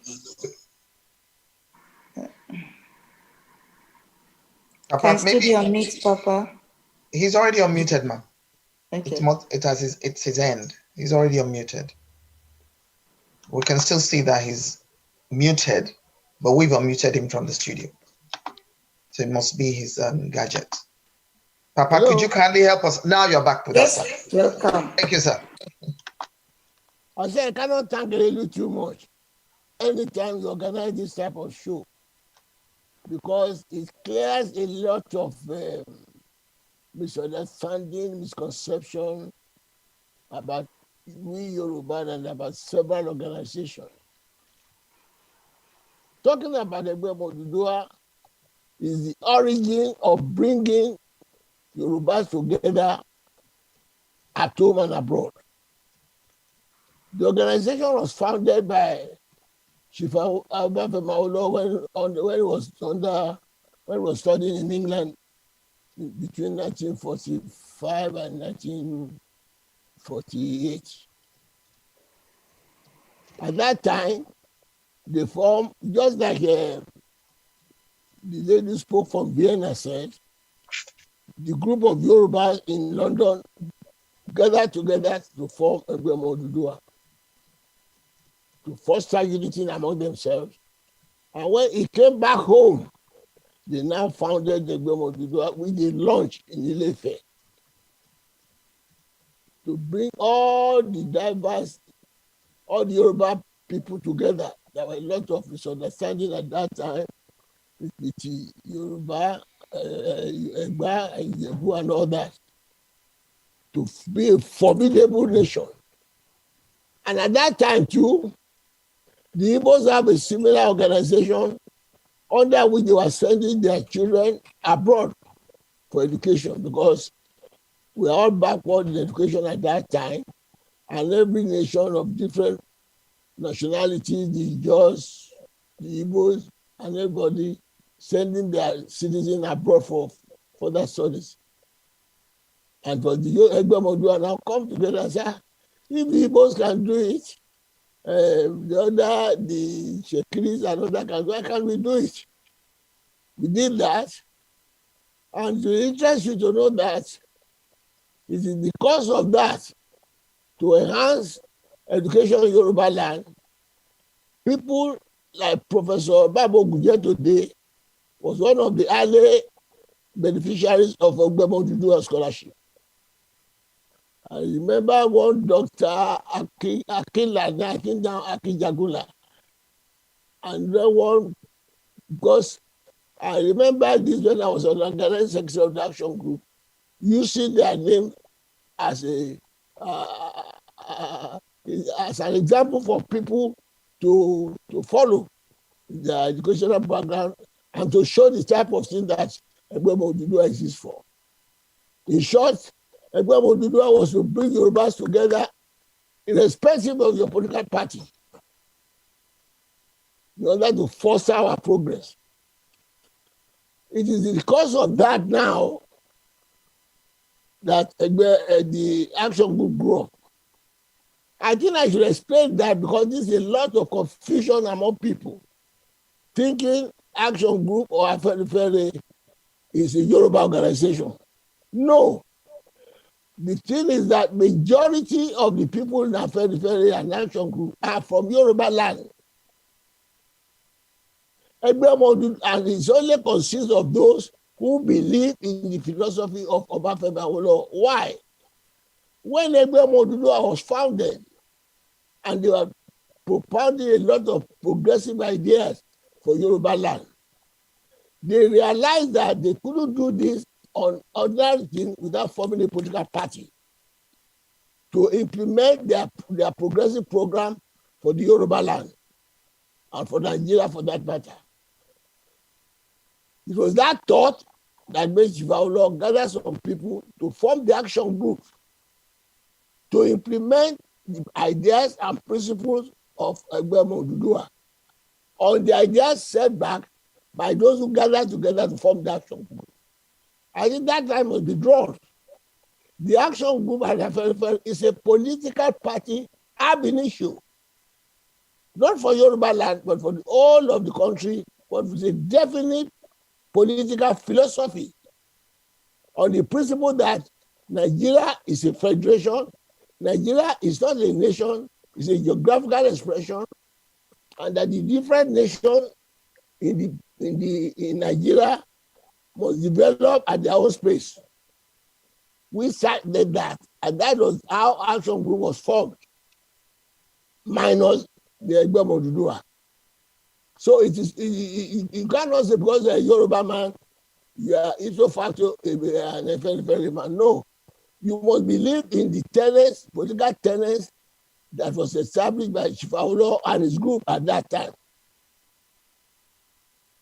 But because of the performance of the action group in the 50s, what they are agitating for, their welfare program all over the country, the people now, and majority people now accepted that in Yoruba land. People seem to misconstrue it to be equal to Yoruba organization. If you people will observe the cardinal programs of the action group, it's not confined to Yoruba land. There are free education programs, free medical services, integrated rural development, and full employment. Is a national program. And it was a national program that we are preaching all over Nigeria at that time, in the Igbo land, northern region.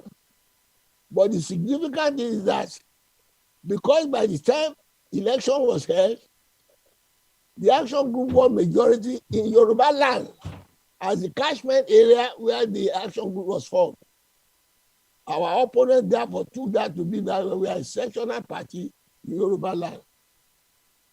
But if they look into history, as I often pointed out, the result of the election and parliamentary composition of the country at that time does not show that we are sectional. We were the action group, not the Egbe Oodua. The action group was the only party at that time, the Federal Republic, to be represented in all the parliaments of the country. In the federal parliament, in the western region, eastern region, and northern region. In the western region, we formed the government. In the eastern region, we are the leader of opposition led by S.G. Koku, with our allies there. In the northern region, we are the leader of opposition led by Alhaji Maito from Ilorin. The middle belt region in the middle belt was part of the action group. So it was not right for people, except our critics, who are envious of our position at that time, to say we are a tribal organization. So there's a distinction between the action group, which is known as Afenifere in Yoruba land, because the concept and the programs of the action group, Life More Abundant, the socialist program of the action group was attempted to be interpreted to the people of Yoruba land, in Yoruba language, by saying Afenifere, that is somebody who likes the goodness that he has for himself, for others. That the welfare program we interpreted to be Afenifere. And the action group is for all over the country. It was through that one we had an alliance with the Ubidu Forum, with the Eastern people led by A.G. Koku, and the other people, the Talakawa of Ilorin at that time with the action group. But the Oodua still remain apart for everybody, irrespective of political party. And this is what I always try to explain to people when they like to mix it up. All the other parties, they say, which we are very no. If you don't share the political philosophy and tenets of action group led by Awolowo, you can't be a very. And I want to emphasize that. And Epitome Oodua is for all of us. Anything that concerns Yoruba land, irrespective of political party, we discuss there. The Epitome Oodua is non-partisan. That distinction must be known. And I draw attention to people who might not know that when the crisis came in the Western region in those days, and the opponents of the Chief Awolowo wanted to discredit him, they believed that his influence in Epitome Oodua was so much that if they could destroy Epitome Oodua, they would withdraw supporters from him. It was the opposition to our standard that they formed Epitome Olofin. Because some time ago, I had a radio saying, there's Epitome Olofin, there's Epitome Oodua. No. Epitome Olofin was founded to spite Epitome Oodua, to spite the leadership of Awolowo when he was put in prison. When they asked him to change the Epitome Olofin, when they couldn't succeed, they said, well, they are going to form another Yoruba organization led then by the late Justice of Nigeria, they called it the Epitome Olofin. Now, the supporters of Awolowo in majority in the West, they needed them Epitome Olofin because they want to win supporters by saying they are the people representing Yoruba land, which they are not. Even when they asked Chief Awolowo to change the name of the action group, before they can release him from prison, he said he has no control over it because it is an organization. They have to go and call the Congress to change the name. But if you ask him to change the name, he can change it, but this is his personal name. You see, there's a distinction in all these things. And the emphasis I want to lay is that Afenifere, known as the action group, and Afenifere in Yoruba land, is a political organization ab initio. The question of being all polite for everybody in Yoruba land, no. Why Afenifere was existing in the Yoruba land at that time? We have the SNC, we have the Muslim party, we have all sorts of parties. So people should not confuse it with it. But with the advent of the action group and the government, the performance of the action group, the activities of the Epitome Oodua that was championing the cause of the Yorubas, that is now being championed by the action group in government, the activities of Epitome Oodua became subdued. That is why people say, well, there's no there now. And that is why the Yorubas abroad, when they want to come together, they come together by the name Epitome Oodua, which is what the lady from Vienna was telling us. Because Epitome Oodua was for all Yorubas to come together. You can belong to any party, you are all members of Epitome Oodua for the cause of Yoruba interest. But by the time you now say you are action group Afenifere, you believe in the tenets and the political philosophy of Chief Obafemi Awolowo. So for public education and instruction. That is the position. Any other thing is just to either to discredit us or to do any other thing. Because of the popularity of the action group during the government 1952 and 1960, all other people in the Yoruba land down say, why are we doing any other party? We are going to be very. And at no time do we claim that Awolowo enjoy the 100% support of the Yorubas. At no time. What happened is that Awolowo enjoy 95% of the Yorubas in Western region. So anytime people say they form another party, they are very divided. No, that's the essence of democracy. Afẹ́nifẹ́re is not divided. Afẹ́nifẹ́re is distinct from Epitome Oodua. So when the people come around and say, well, by the time the oppression of the northern people are coming, say, well, we are all together. If you want to do that, form Yoruba, that's for Epitome Oodua. Because the principle established by the action group under Awolowo was so distinct for the development and progress of Yoruba land that is being copied from other parts of the country. And the performance of Awolowo between 1952 and 1959 was so unique all over the world. Because under his regime, we have the first institution in Africa, the tallest building in Africa. We made them the first. And what we did before and after independence under the action group, you see, it's a reference point in the country today.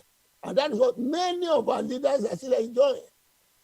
The free education of law produced, the professors, the medical, the ambassadors, and everything. So I will enjoin people to focus on the fact that the action group or Afenifere, which we continue to maintain today, maintain the tradition and the tenet of Awolowo. They should not mix it with Epitome Oodua. If you believe, what Awolowo is doing, you have to be in Afenifere. If you're on PDP or any other thing, you say because you're Yoruba, therefore you're Afenifere. No. If you're a PDP or any organization, you are by right being a member of Epitome Oodua. That's an attachment of every Yoruba man. But the moment you say, I am Afenifere, the progressive ideas and program of the action group, you must believe in. The two can go together. I hope that distinction is clear. Thank you very much, Papa. I'm hearing you saying, if you believe in Papa Awolowo, it's Afenifere. I'm also hearing that whether you are Yoruba or not, it doesn't matter. Yes. Am I hearing that? No, that is for no. Don't forget the action group. The action group is Afenifere in Yoruba land. Right. Okay. Okay. So when you say you are Yoruba land because you believe in Afenifere, you are not that party. No, you are Yoruba land. You believe in the Yoruba thing. You are Epitome Oodua. You get it? Yes. So the action group is for the whole of because the action group is sold to the east and the west in the First Republic to be able to win election in those areas. Thank you, Papa. I think at this junction, I'm going to bring in two people to comment on this because this issue of Epitome, incidentally, I was a Secretary General for Epitome Oodua early 80s. But let me invite two important people to comment on this subject of Afenifere and Epitome Oodua. The important thing for us as we move towards further development of Yoruba nation, taking it a little bit further than our Papa did and Mama Awolowo did, it's important we are clear.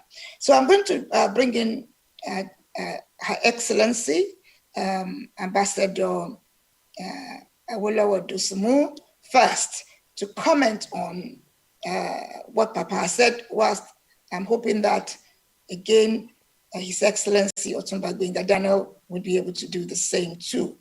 Over to you, Ambassador Awolowo Dosunmu.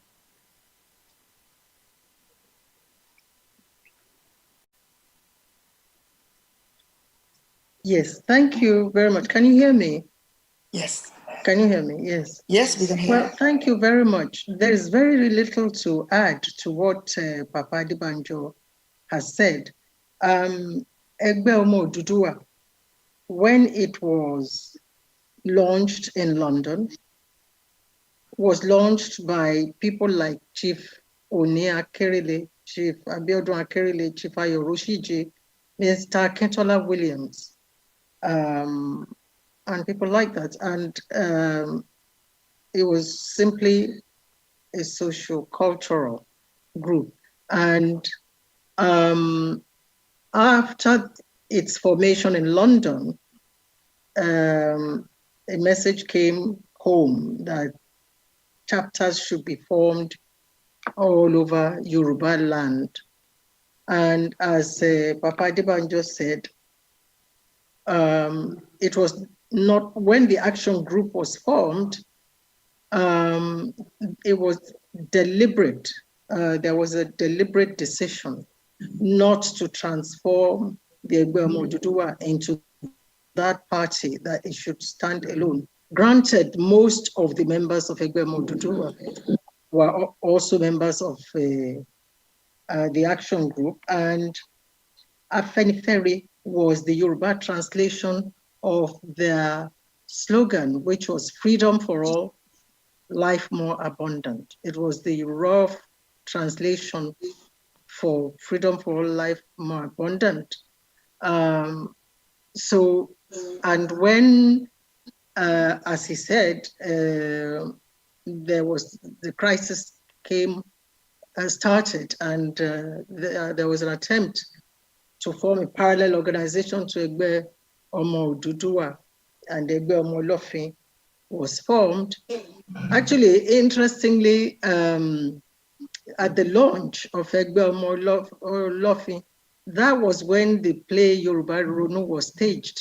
Funny enough, Chief Ogunde was invited to perform at that launch, and obviously the founders of Egbe Omo Olofin had no idea what he was coming to do, and of course, what he did on that day earned him a ban in the Western region. But so that's really the background to both organizations. Afenifere was a political party, and I think it still is. In a way, it's a political tendency of everybody, of anybody who believes in the philosophy of Chief Awolowo in Yoruba land. I don't think I can add any more to what he has said. Thank you very much. Your Excellency, Otunba Gbenga Daniel. Yes, Erelu. Erelu, do you want me to say something? Please, yes. Because in particular, was I hearing, if you are PDP, this is where you belong. If you are, this is where you belong. Hence, I would like your comments on Egbe Omo Oodua, Afenifere being the rallying point for females and males who are Yoruba descendants of Oodua. Well, the much that I know, because we belong to the generation after Chief Ayo Adebanjo, Paola Ajayi, Senator Abraham Adesoya. We belong to the generation after them. And we decided that when we looked at all the tendencies in Yoruba land, we felt that the most credible, that best represents the genuine interest and the ethos of Omoluabi is definitely Afenifere. We, however, had some little issues because, like Ambassador said, yes, Afenifere was at that time the Yoruba translation of Action Group. Therefore, to that extent, Afenifere can be described as a political party. But after the demise of all the parties and Action Group and all the other parties were dissolved, Afenifere then remained, or let's say, metamorphosized into a movement that supports the tendency of the Awolowo political tendency in Yoruba land. And to that extent,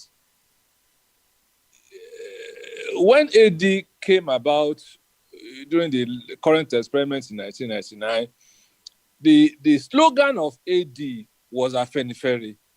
Afenifere. When we go to those meetings, Afenifere, Ire Owo, Ire Omo, Ire Alafia. Okay? But a little bit of crisis started, if you understand where I'm coming from Lagos. Because if you remember at that time, Chief Ganiu Daudu, the one we call the Lord of Lagos, was more or less the leader of Afenifere in the policies of Lagos State. We called him the god of the god of Lagos at that time, historically. And one way or the other, there were some disagreements, so much so that Chief Ganiu Daudu virtually left AD and formed another party. So the issue then is, okay, which one now is Afenifere? Will it be the AD, or I think the new party, I think is PAC or something like this, which was where Ganiu Daudu at that time moved to.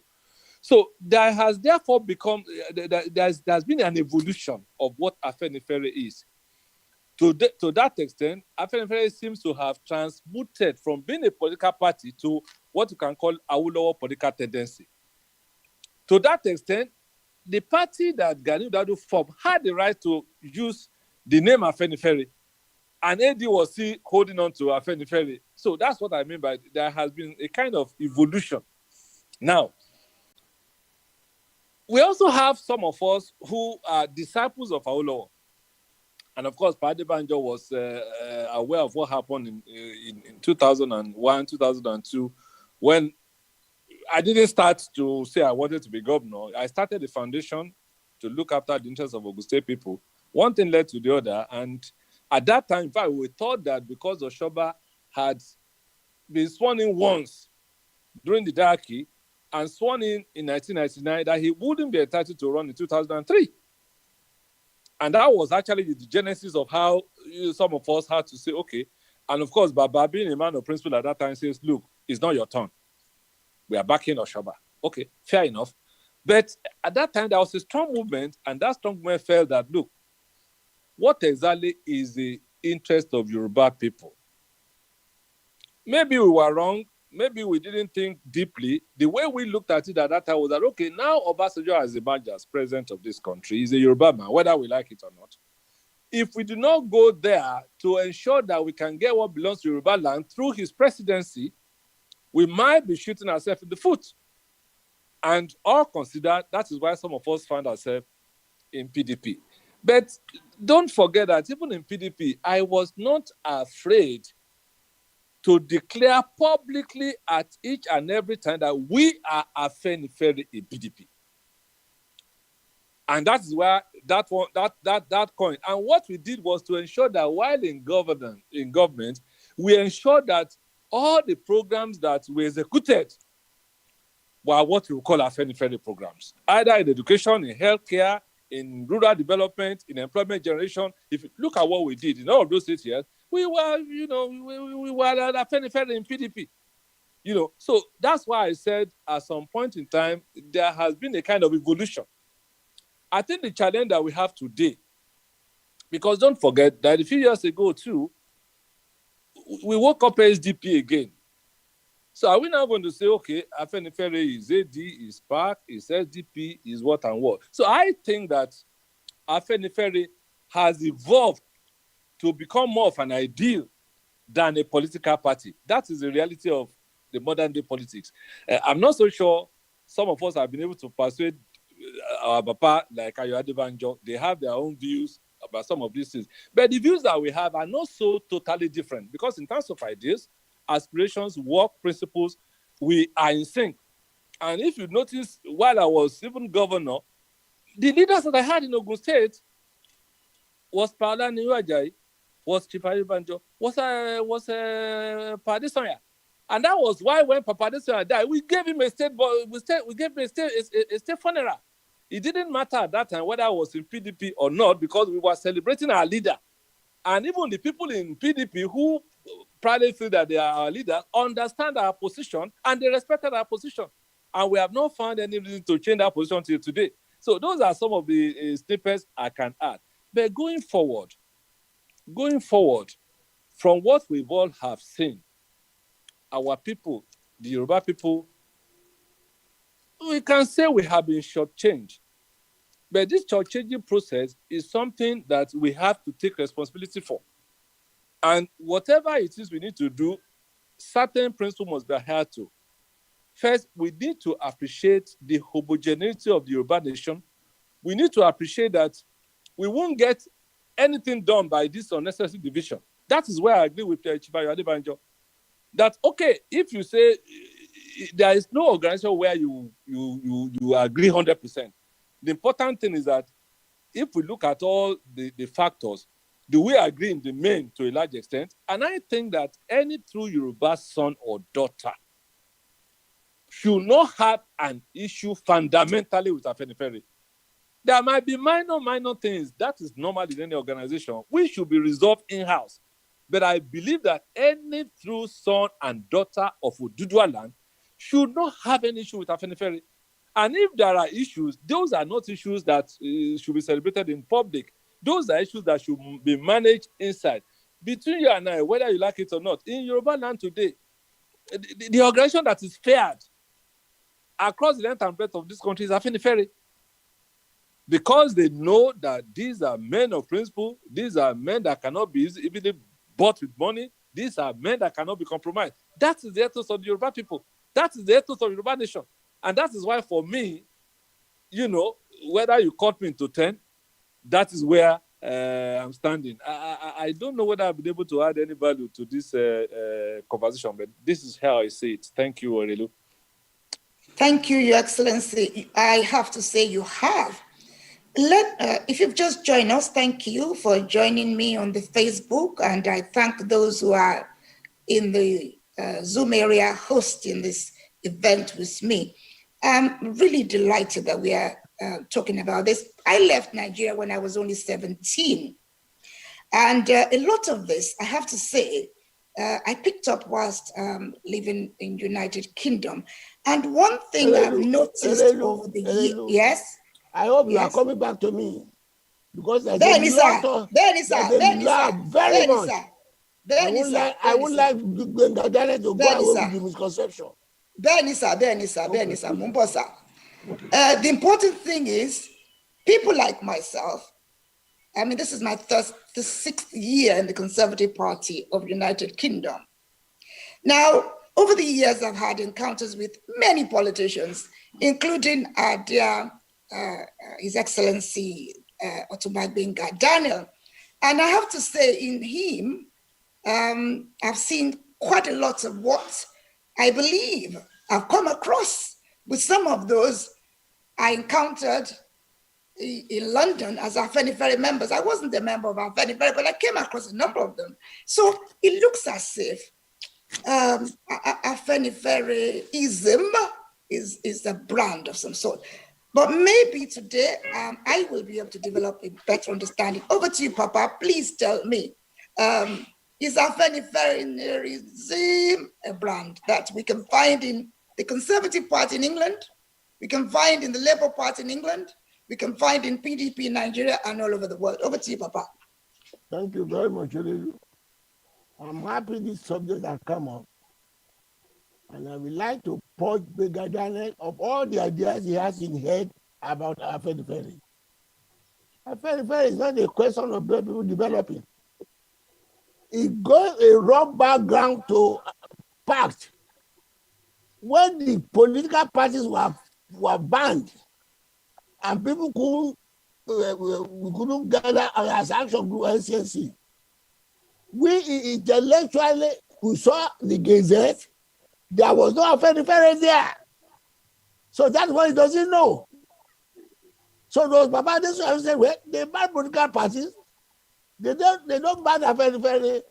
That was when Afenifere became a cultural political organization to exist, because they didn't ban Arewa Consultative Forum.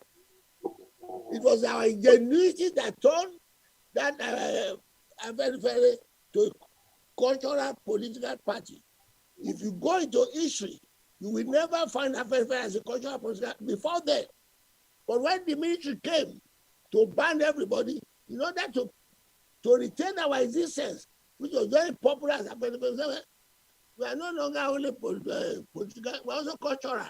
So if you don't ban the cultural Arewa Consultative Forum, you can't ban Afenifere. That is the background for you. It is not for anything. And now, coming back to Lagos,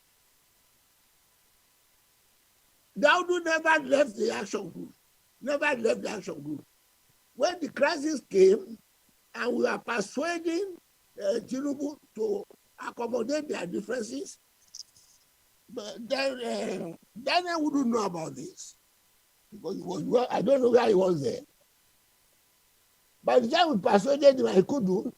We gave him the Daudu take your percentage, and he said no. So we are forced to allow Daudu to go and form his own political party. Not that we left Afenifere. It was the stubbornness of Tinubu to accommodate Daudu, who helped him to be in government in Lagos, that led the split. And that was on up to now. There was no question of anybody's evolution or something. It is those revisionists. Those of you came in, you went there, and you know the tradition, the name of Afenifere is the name in Yoruba land. You are still saying, well, irrespective of where you go, irrespective of what they were doing, how can you say people are in PDP and doing all sorts of things, they are also Afenifere? No.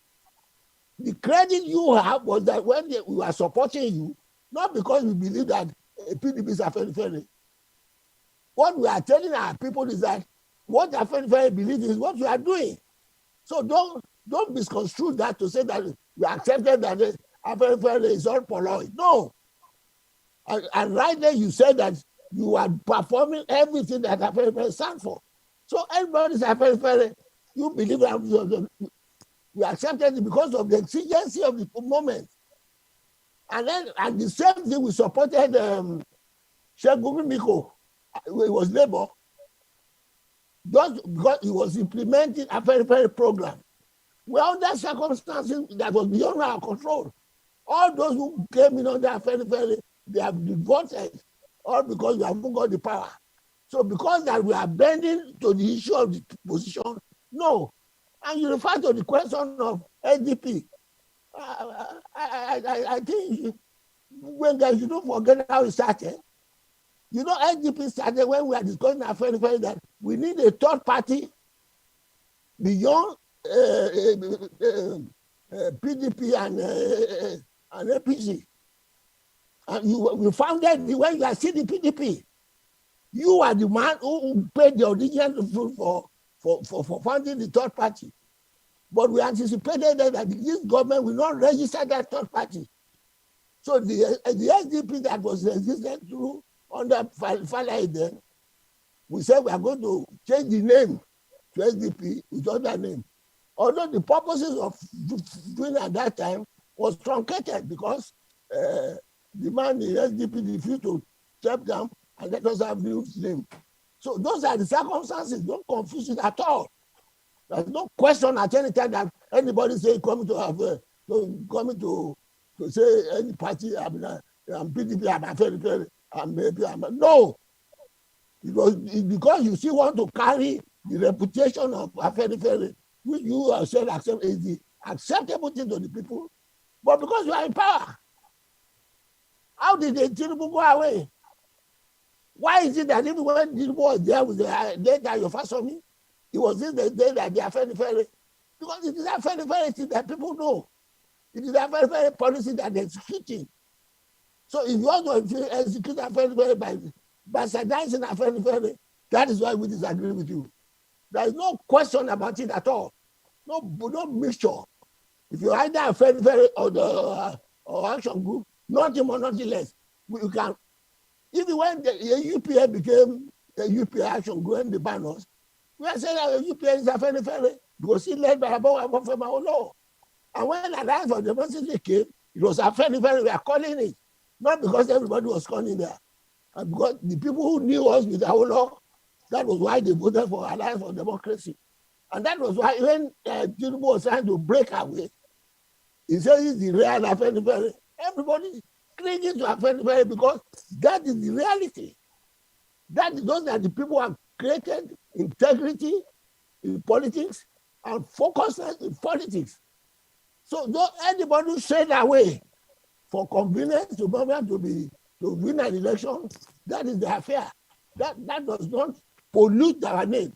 And it's not those of who remain for the name to be polluted. You say we are too rigid. Yes, we are rigid. You are either Afenifere or nothing.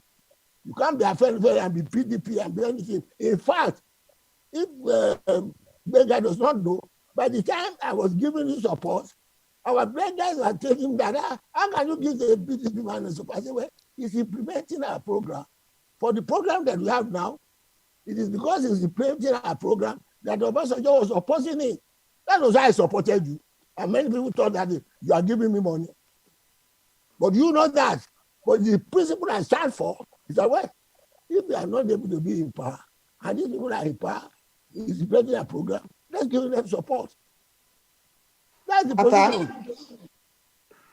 Papa? Yes? Papa? Yes?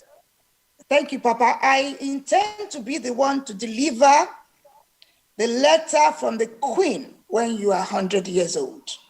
So, fast tracking that, people like myself who grew up, I went to England at the age of 17. Now, there are many like me. Maybe I have done better than many.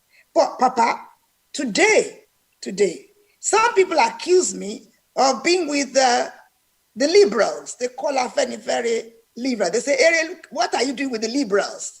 Now, Papa, in order for us to preserve, and I'm afraid I love preserving whatever a Yoruba person has done, because it's important to preserve and we can build on it, and what's been tried and tested is important. Let me put it this way. There are many of us in England who, some of us are conservatives, some of us are Labour, some of us are Liberal Democrats. Now, Papa, would we have to belong to Action Group to be seen as Afenifere? Would we have to belong to an Action Group to be Afenifere? Or we can remain what we are in different political parties and still be members of Afenifere? Is that where we can be, Papa? I recall Paul Oshoba said, Afenifere is about egalitarianism. Please, I stand to be corrected, but Papa, what I want you to please answer, my answer to is this. Does it matter whether I'm conservative and the gentleman who spoke is Labour and another one is Liberal Democrat, and we're still members of Afenifere? Would it be wrong? No, you cannot. You cannot be Labour and a conservative in London because you stand for certain things. Yes, and sir. that's why I'm telling you that Afenifere or Action Group is a distinctive political party, political philosophy. Okay, sir. But listen, what distinguishes us is our policy, which they are now implementing in other places and then polluting our name. That is why we are strict on it. It was we who initiated life more abundant on certain principles. And that was why what differentiated us from the NCNC in those days. That was what popularized us. Okay. So people now want to win elections in the US and anywhere because of the reputation Awolowo as Action Group leader, which is Afenifere. They now say they too are Afenifere. You can't be an opposition, opposite party that has different political philosophy. That is the distinction. If you want to see that, if you want to say you are Yoruba man, you are defended, that's why I say Awolowo Oodua for you. Okay, sir. The tenant that Awolowo initiated in the action group is distinctive. And by the time we started, they were calling all sorts of names. Because the SNC, they believe in unitarianism. We believe in federation. They say we are separatists, we are Pakistanis and all that. All those who are friends now in Igbo land and all that, with our very, they are ridiculing us. All the question of restructuring I'm talking of now, of everybody saying the federalism, it was a very stand. That is why they called Awolowo the father of federalism in Nigeria, because federalism was the clarion call of the action group when it was very unpopular. So we cannot give away that the principle. Those who are opposed to us are now sharing the wisdom or the popularity of our as a result of what we stand for. Cannot say that we are the same. So if you say you want to come back, we don't mind you coming back. But don't you say, well, that after we believe in you, you can be anywhere. Okay. No. Okay. So Papa, this is my final question. Whilst Princess Muradium, the last speaker, please get ready for her contribution. Papa, for us to preserve Afenifere, what you seem to be saying that there is a political party that's twinned with Afenifere.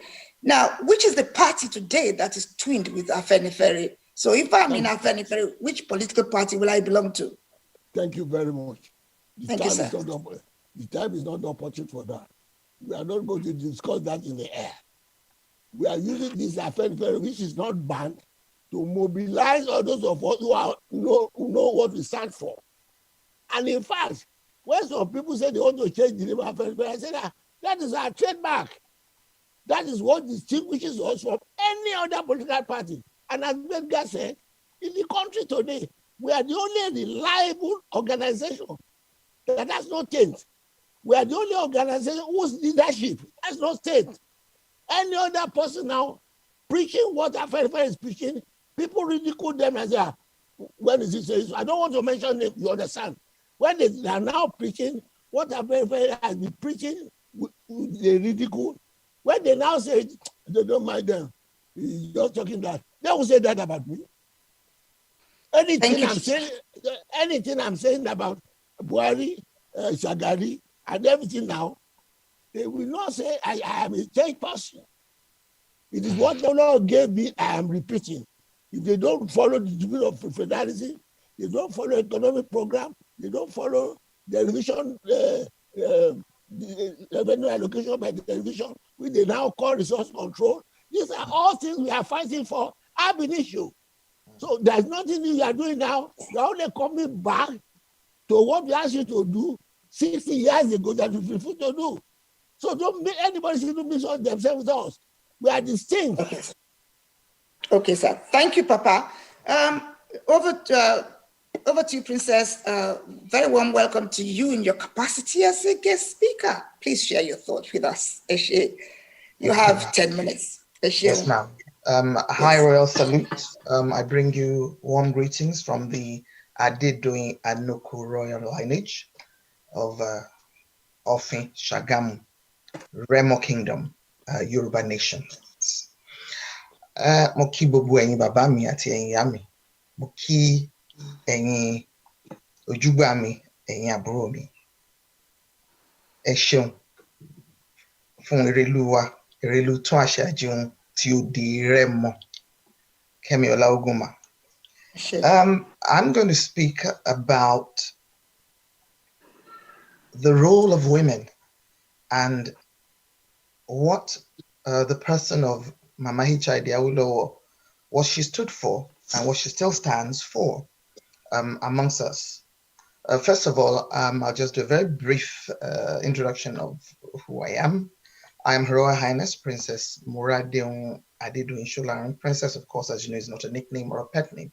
It is my title because I am a direct granddaughter of His Royal Majesty Oba William Christopher Adedoyin Anoko II, Akaribu of Remo Kingdom. My lineage is very interesting because I also had very formidable females in my life. My great grandmother, that is the mother of the Akaribu, is known as Kemole Adi Elejiroga. And I'm told that I have a lot of her traits. Kemole was an amazing woman. I don't think there's anybody like her in the world. There are unique people like that. I believe Mama HID was also a kind of person. My big sis said she was the only surviving child of her mother. And in my great grandmother's case, she was a daughter of a king, so she's a princess. She then married two kings in Shagamu Remo. Her first husband passed when she was very young, and then she was asked to stay. Or for Obanare Welilo, in other words, you inhabit a king, you cannot leave.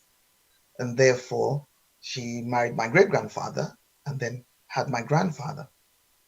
So she was a princess, a queen twice, and a mother of a king. Her son became king while she was alive. She influenced him a lot, I'm told, from what I hear from my dad and my uncles and aunties, because he had something very special about women.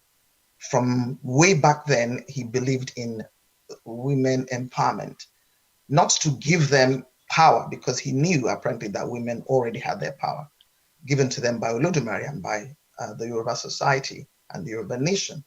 But he believed to encourage women and to pursue their roles. And I'm told that his mother, Kemule, influenced him a lot. I also had my grandmother, the queen, Olori Laduni, who was also a princess, who then married the Akaribu. On my mother's side, my mother is from Egba lineage. She was Miss Shobo Afobaje. And from her line as well, I got a lot of values instilled in me and my sisters from a very young age. She said, it doesn't matter whether you're growing up in England, you are children of royalty, and therefore there are ways and manners that you must behave and comport yourselves. Sadly, we lost our mother at a very young age. She died when she was 58. But I've had other women in my life that have mentored me either from near or from far. And therefore I understand what it is to be a woman, to be a Yoruba woman. I'm also very politically inclined because, as most people know, the Adidoins are a very political family. Even being a monarch is somewhat politics. My grandfather became a king at age 29, and he was an amazing king. My dad also stepped into politics, Prince Eritiola Adidoin, and we also know about my uncle Adeleke Adidoin, my cousin who's on the platform, Princess Adeyinka Adidoin. So politics is very much in the family, and politics is about leadership. And when we talk about a special woman like Mama HID Awolowo, she also stepped into the arena, even though she wasn't in the forefront as such, because it was Papa Awolowo that's in the forefront, but she played her role, and indeed she was a great helpmeet to her husband.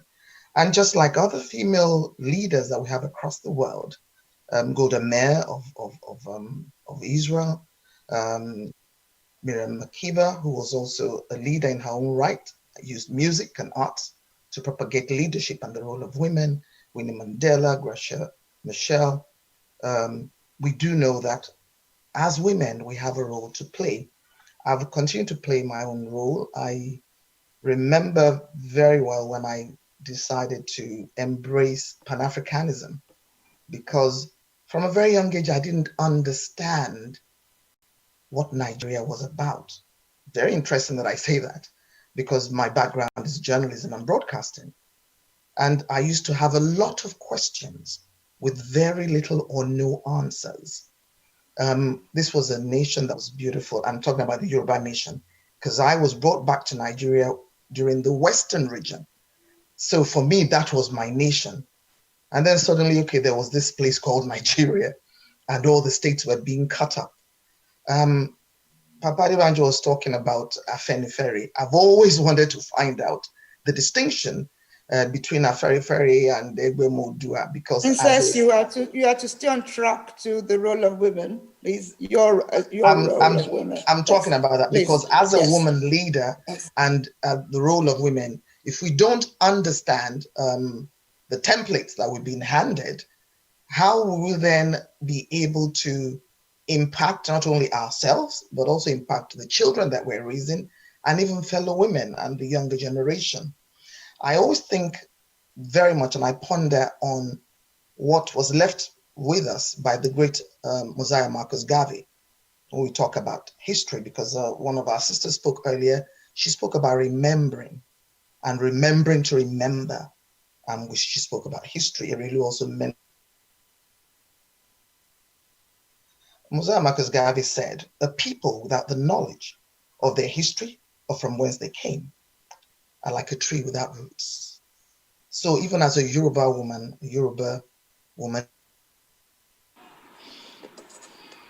really, do we understand where we're from? Mama Awolowo was able, in her own way,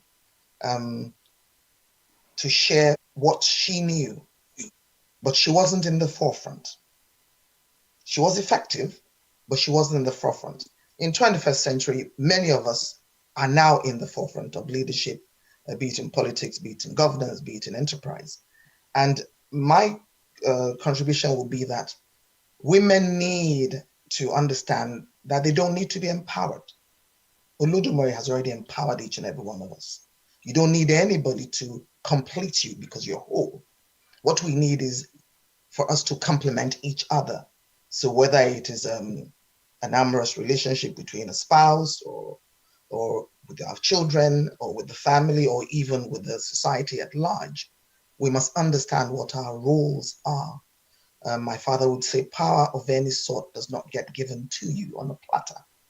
You must arise and take it by the balls and engage effectively, ensuring that every step of the way, what you are giving is more than what you're trying to receive or trying to take, because it's in giving that we understand leadership. And being groomed as a female royal, we have been instilled into the knowledge that royalty is not just royalty. It is a privilege to be born a royal, as it pleases Olodumare to put people in certain families. And royalty is about leadership, and leadership is service to humanity. As women, we're nurturers. As women, we are the ones that groom the family. We are the ones that run the affairs. You know, the men are the head, the women are the neck. That is the famous adage that we hear. And this is very true indeed. We need to arise and take up those roles. I'm looking forward to the day when our Yoruba nation, I'm not going to talk about Nigeria, I want to focus on Yoruba, on the day that our Yoruba nation would actually have more women in the forefront. Women like Mama H.I.D. Awolowo, women like Funlaira and Somkuti, but who are able to even speak more, to act more, and to wield more power, but wield it very, very wisely. It is very important for us at this juncture in our lives. It's 2020. The past 6 months have been very volatile for the globe. And therefore, I believe it's time for us to put on our thinking caps and begin to think, how do we go? Where do we go? I always embrace what my father shared with me many years ago when it comes to how we run our affairs Last point. as people. And this is what I will leave you with. We have to indeed take the experiences of the past, bring it to meet the knowledge that we're acquiring in the present, bring both together to be able to forge ahead a brighter future for us and our children, lest we forget, lest our children never know.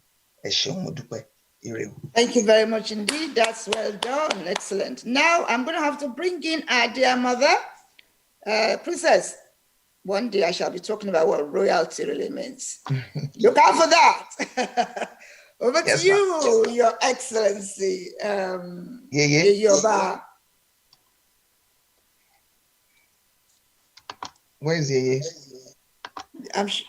Okay, she's with us. She's with us. Okay. Well, thank you very much. I think we're wrapping up, are we? Yes, coming to the end, yes. Yes. Well, I have to thank you once again for this very rich session.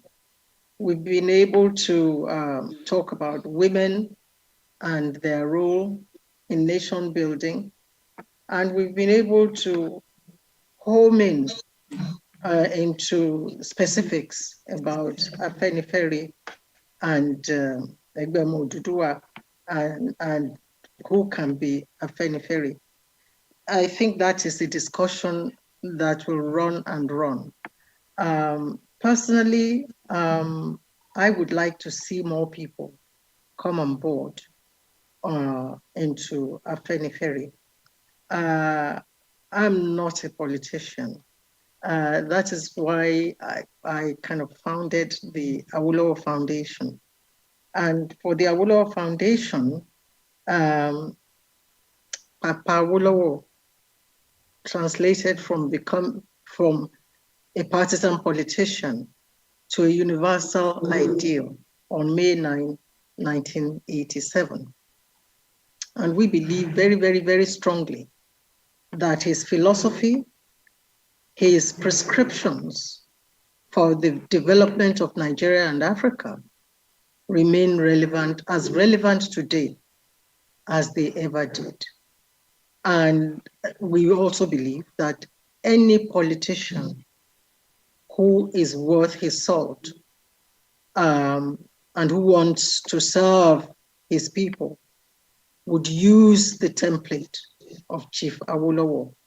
So the relationship between his ideals and political parties, I think I would leave to politicians to sort out. But I just believe that every politician should use Chief Awolowo's template in order to become effective and in order to make a difference to this country and also leave a legacy. I leave that there. As for us women, we've used Mama as an example. She never wanted to be in the forefront. She was satisfied to support her husband. She supported her husband in the home.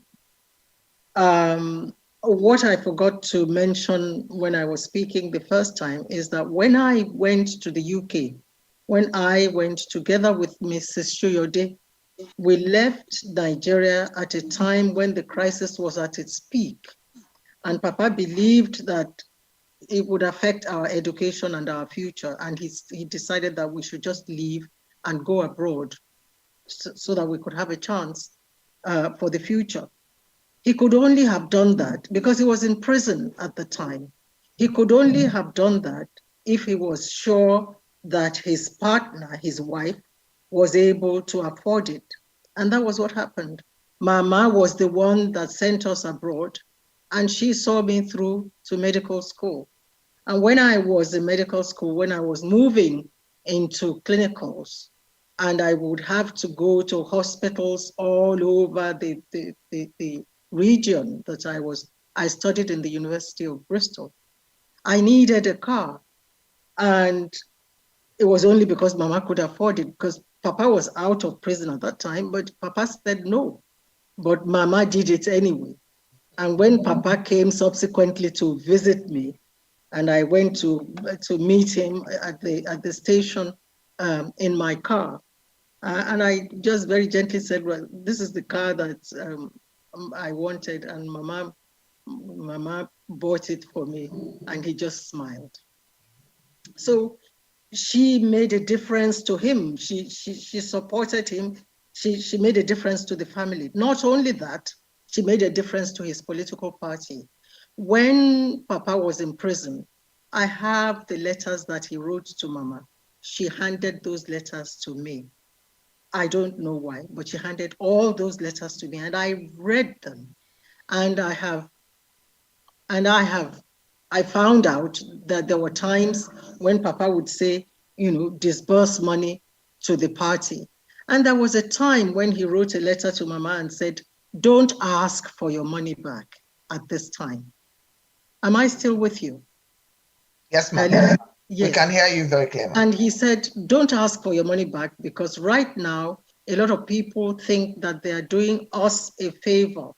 And if you ask for your money back, then, it would look as if they're doing us a favor. We're doing this for humanity, for everyone else. So those are, facts that are written. So for a woman, you can be just as effective as a supporter. But of course, our generation and the generation after us, the generation of the princess, they're not satisfied to be in the background. Of course not. It's a whole new world. And why not? Why shouldn't we?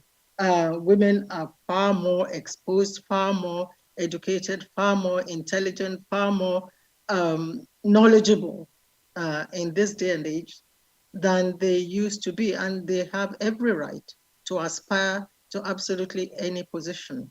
Right now, Nigeria is doing very badly. I think we have the lowest percentage of women in the National Assembly in the entire continent of Africa. And that shouldn't be so. Women should be given the opportunity, and women should seize the opportunity, actually. People who have the ambition should actually seize the opportunity and actualize their ambition. It is not enough for women to wear uniform and sing and dance behind the politicians. That is not the proper way. But on the other hand, we must not sit down and demand affirmative action and say, well, they should have 30%. My understanding of affirmative action is where two people, a man and a woman, are equally competent, equally qualified for a position. Then, if there are not enough women, choose the woman. It's not that just any woman would be put in position. That may be a controversial idea, but I hope it isn't. I hope people understand that we need competence in governance. So my wish for people, for women who want to make it in politics and in governance and in public life, is that they should prepare themselves. They should prepare themselves mentally, educationally, financially. They should be so well prepared in order to step into the arena with the men, because it's not a tea party out there. It's getting more and more like war than it ever used to be. And I can only wish you the very best. We can always refer to the template of Chief Mrs. Awolowo, who stood at the background, went into the forefront when the occasion demanded it, and went back into the background, when her job was done. I pray that Nigeria would actually become a nation that that appreciates merit, whether in men or in women. And I would like to appeal to people like Otumba Gbenga Daniel. They are the ones that that are in politics right now. And I would just appeal that they allow the women to play their part. May God bless us in this country. Thank you all very, very much. Thank you very much. Let me say thank you.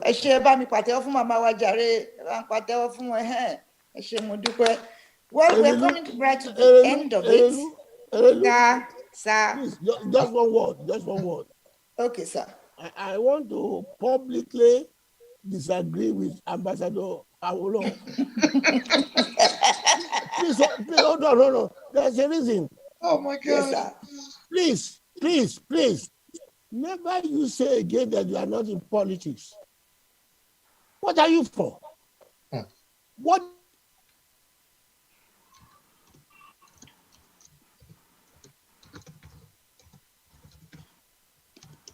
did Papa stand for? If you are not in politics, why must I be there? It is because the politics is stood for stand the sense of time that we don't want it to go away. When people like you don't understand the thing and everything, what do you get by saying you are not in politics? That is what your father, that's what Papa lived for. That's what he died for. Okay, sir. Okay, sir. I'm in politics and I will be in politics. That is what we inherit. That's what we inherit. Thank you, sir. You can't get it. Thank you, sir. Sir. I'm Arihiba. Papa, muso. So, To Yeye, you are in politics. You are in politics. You know, I always tell her that, ma, that she can't escape those shoes, ma. No. Big sis. No. Those now, shoes. On that note, let me just quickly go through. We are coming to the end. In a moment, I'm going to ask His Excellency Otumba Gbenga Daniel to do two things. First of all, he's going to, I know he's got an academy somewhere. I gather all the people in the academy, they are all males. You hear that? So I'm going to invite him to say a few words about that, whilst thanking Papa Debanjo on her behalf and thanking Ambassador on our behalf. And then, Princess, you'll have to thank the rest of us, including those at home. So over to you, Your Excellency. Your academy is full of young men, the girls. Over to you now. Big question. Thank you very, very much, Irilu. And I want to thank all the people who have participated in this very exciting webinar. First thing first, let me thank you, Irilu. While this thing was going on, you know, I sent you a personal note and I said, God will give you the wisdom to navigate once again, as you navigated the other one. And I'm happy that you have indeed navigated this one most successfully. Thank you and congratulations. Thank you very much. Of course, we cannot also but thank Her Excellency, our mother who deceived himself that she's not in politics. And I'm happy that today that has been finally rested by Papa Debanjo, who publicly disagreed. Of course, when Papa said he wants to politics, I was scared. I said, hey, what is going to happen again? What is Papa disagreeing? But I'm happy this time around. I support Papa Debanjo on his point of disagreement. And I'm hoping that from today, Ambassador will no longer say that she's not in politics. Her name is politics. Her pedigree is politics. Her body is politics. Everything about her is politics. Her name is political. She's living in Ikene. That is politics. And so I'm happy that from today, that has been rested, that finally she has agreed that she cannot but be in politics one way or the other. And of course, to Papa Debanjo again, you know, what you see is what you get.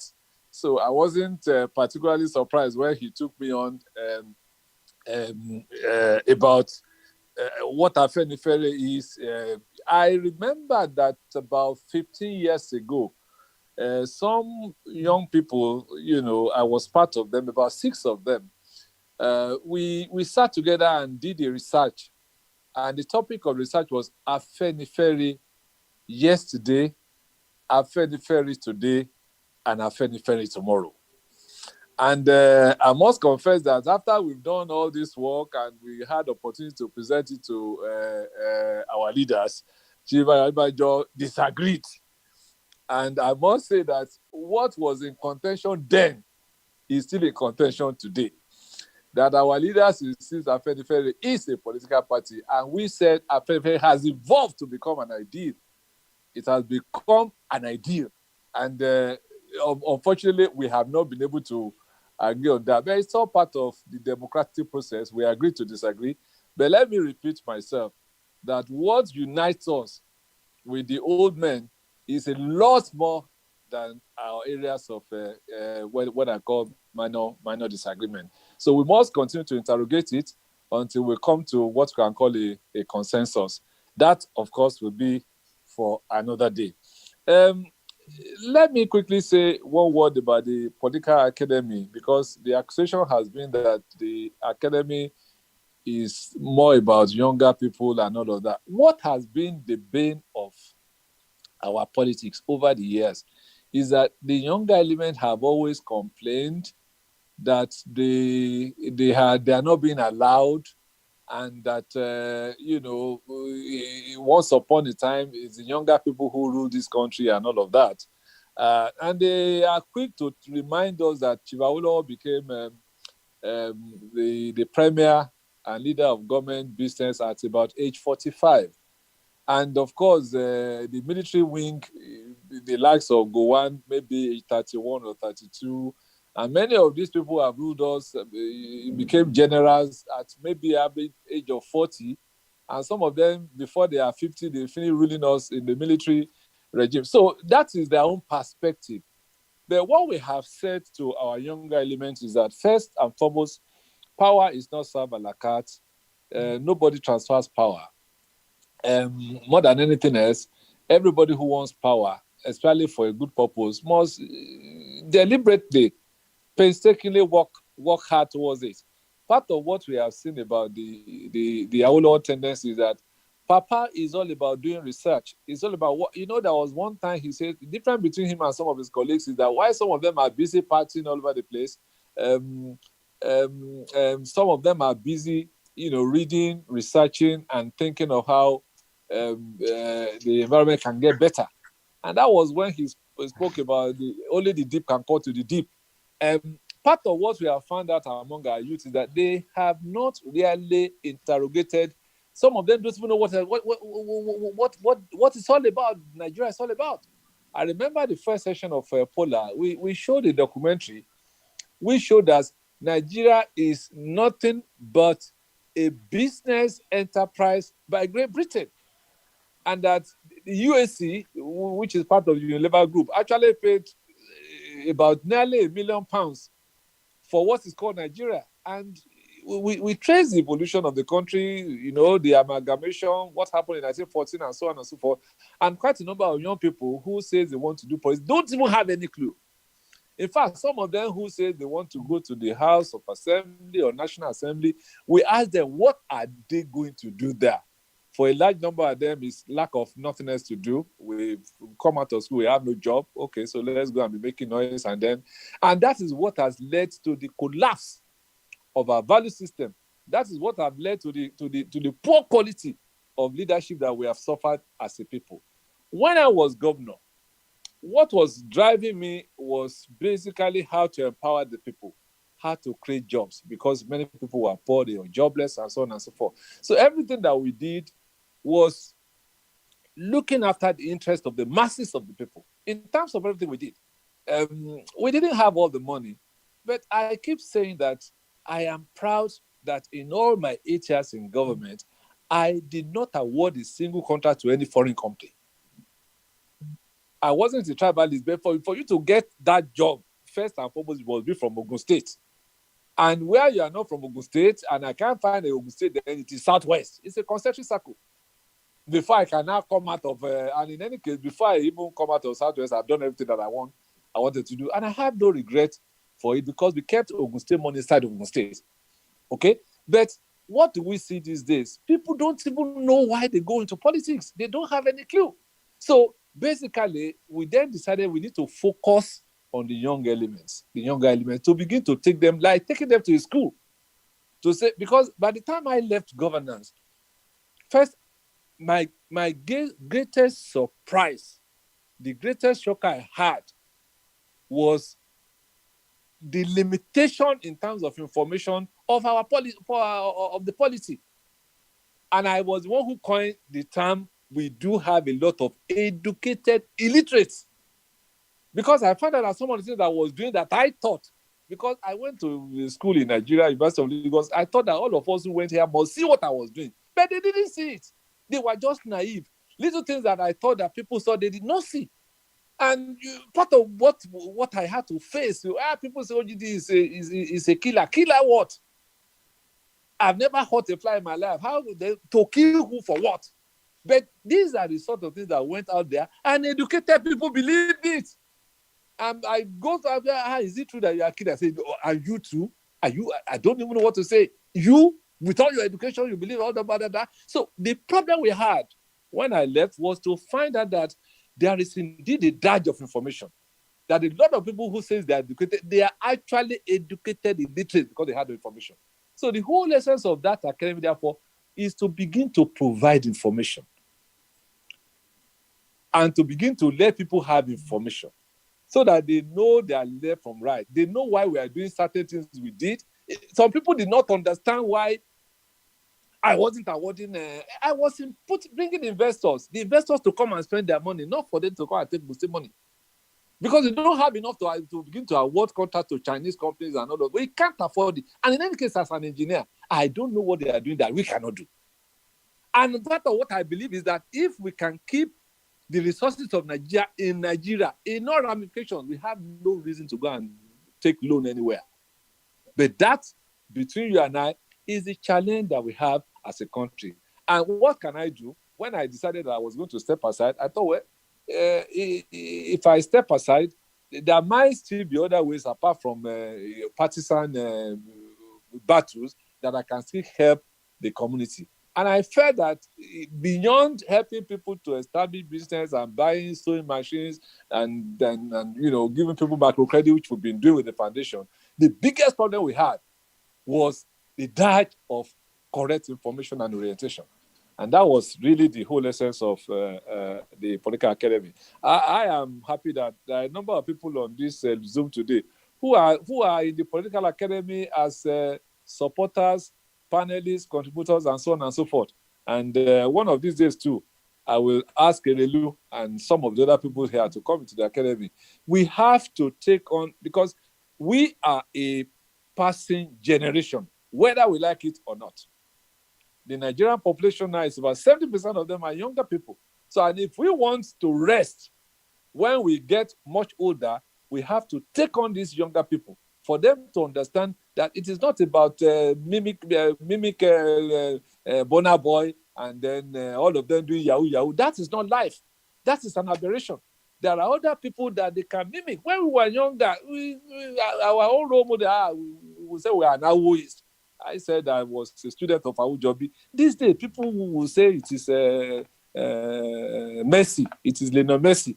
Then we will see this, what do they call it, this TV series. And they'll be making all sorts of funny things. Those are the things that we think that through the academy, we can, reorientate and redirect the direction of our youth. I hope I've not wasted too much time and I've not talked too much.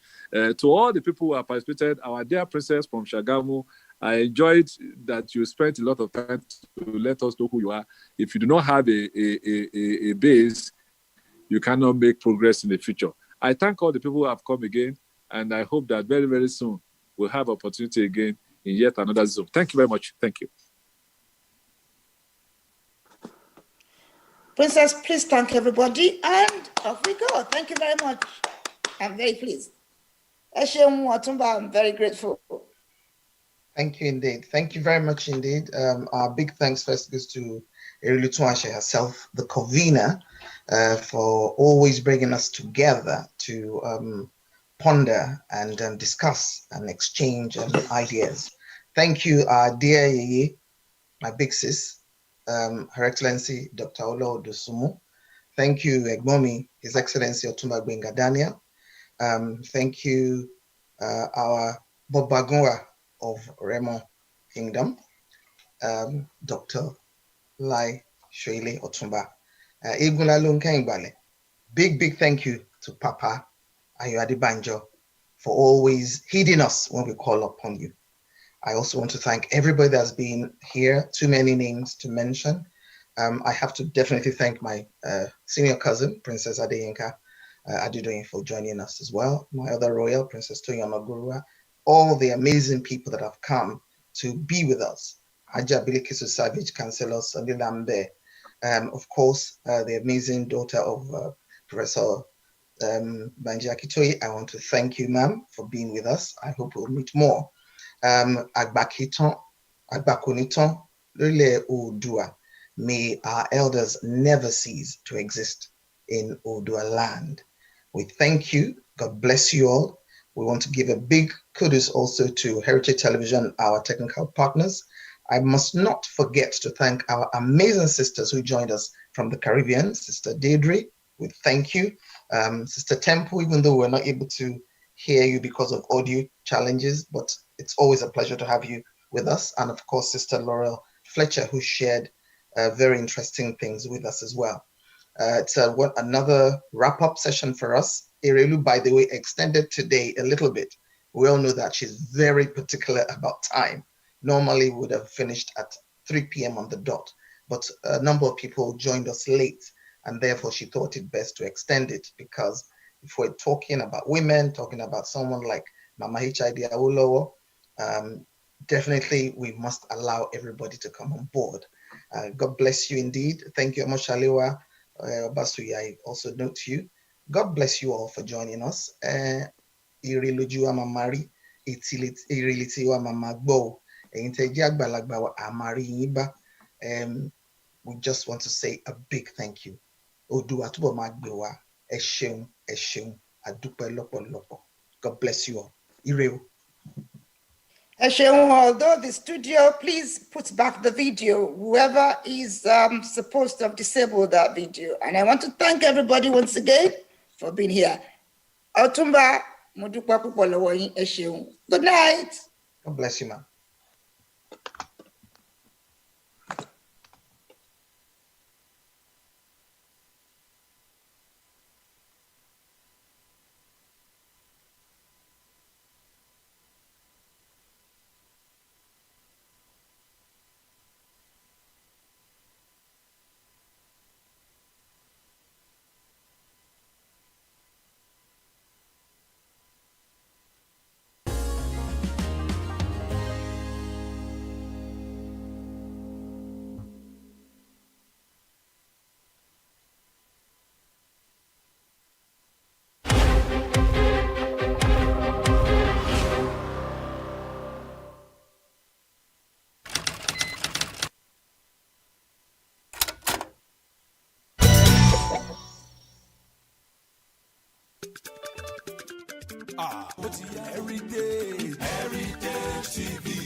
Everybody in London, have you heard that Heritage Television has come up with something new?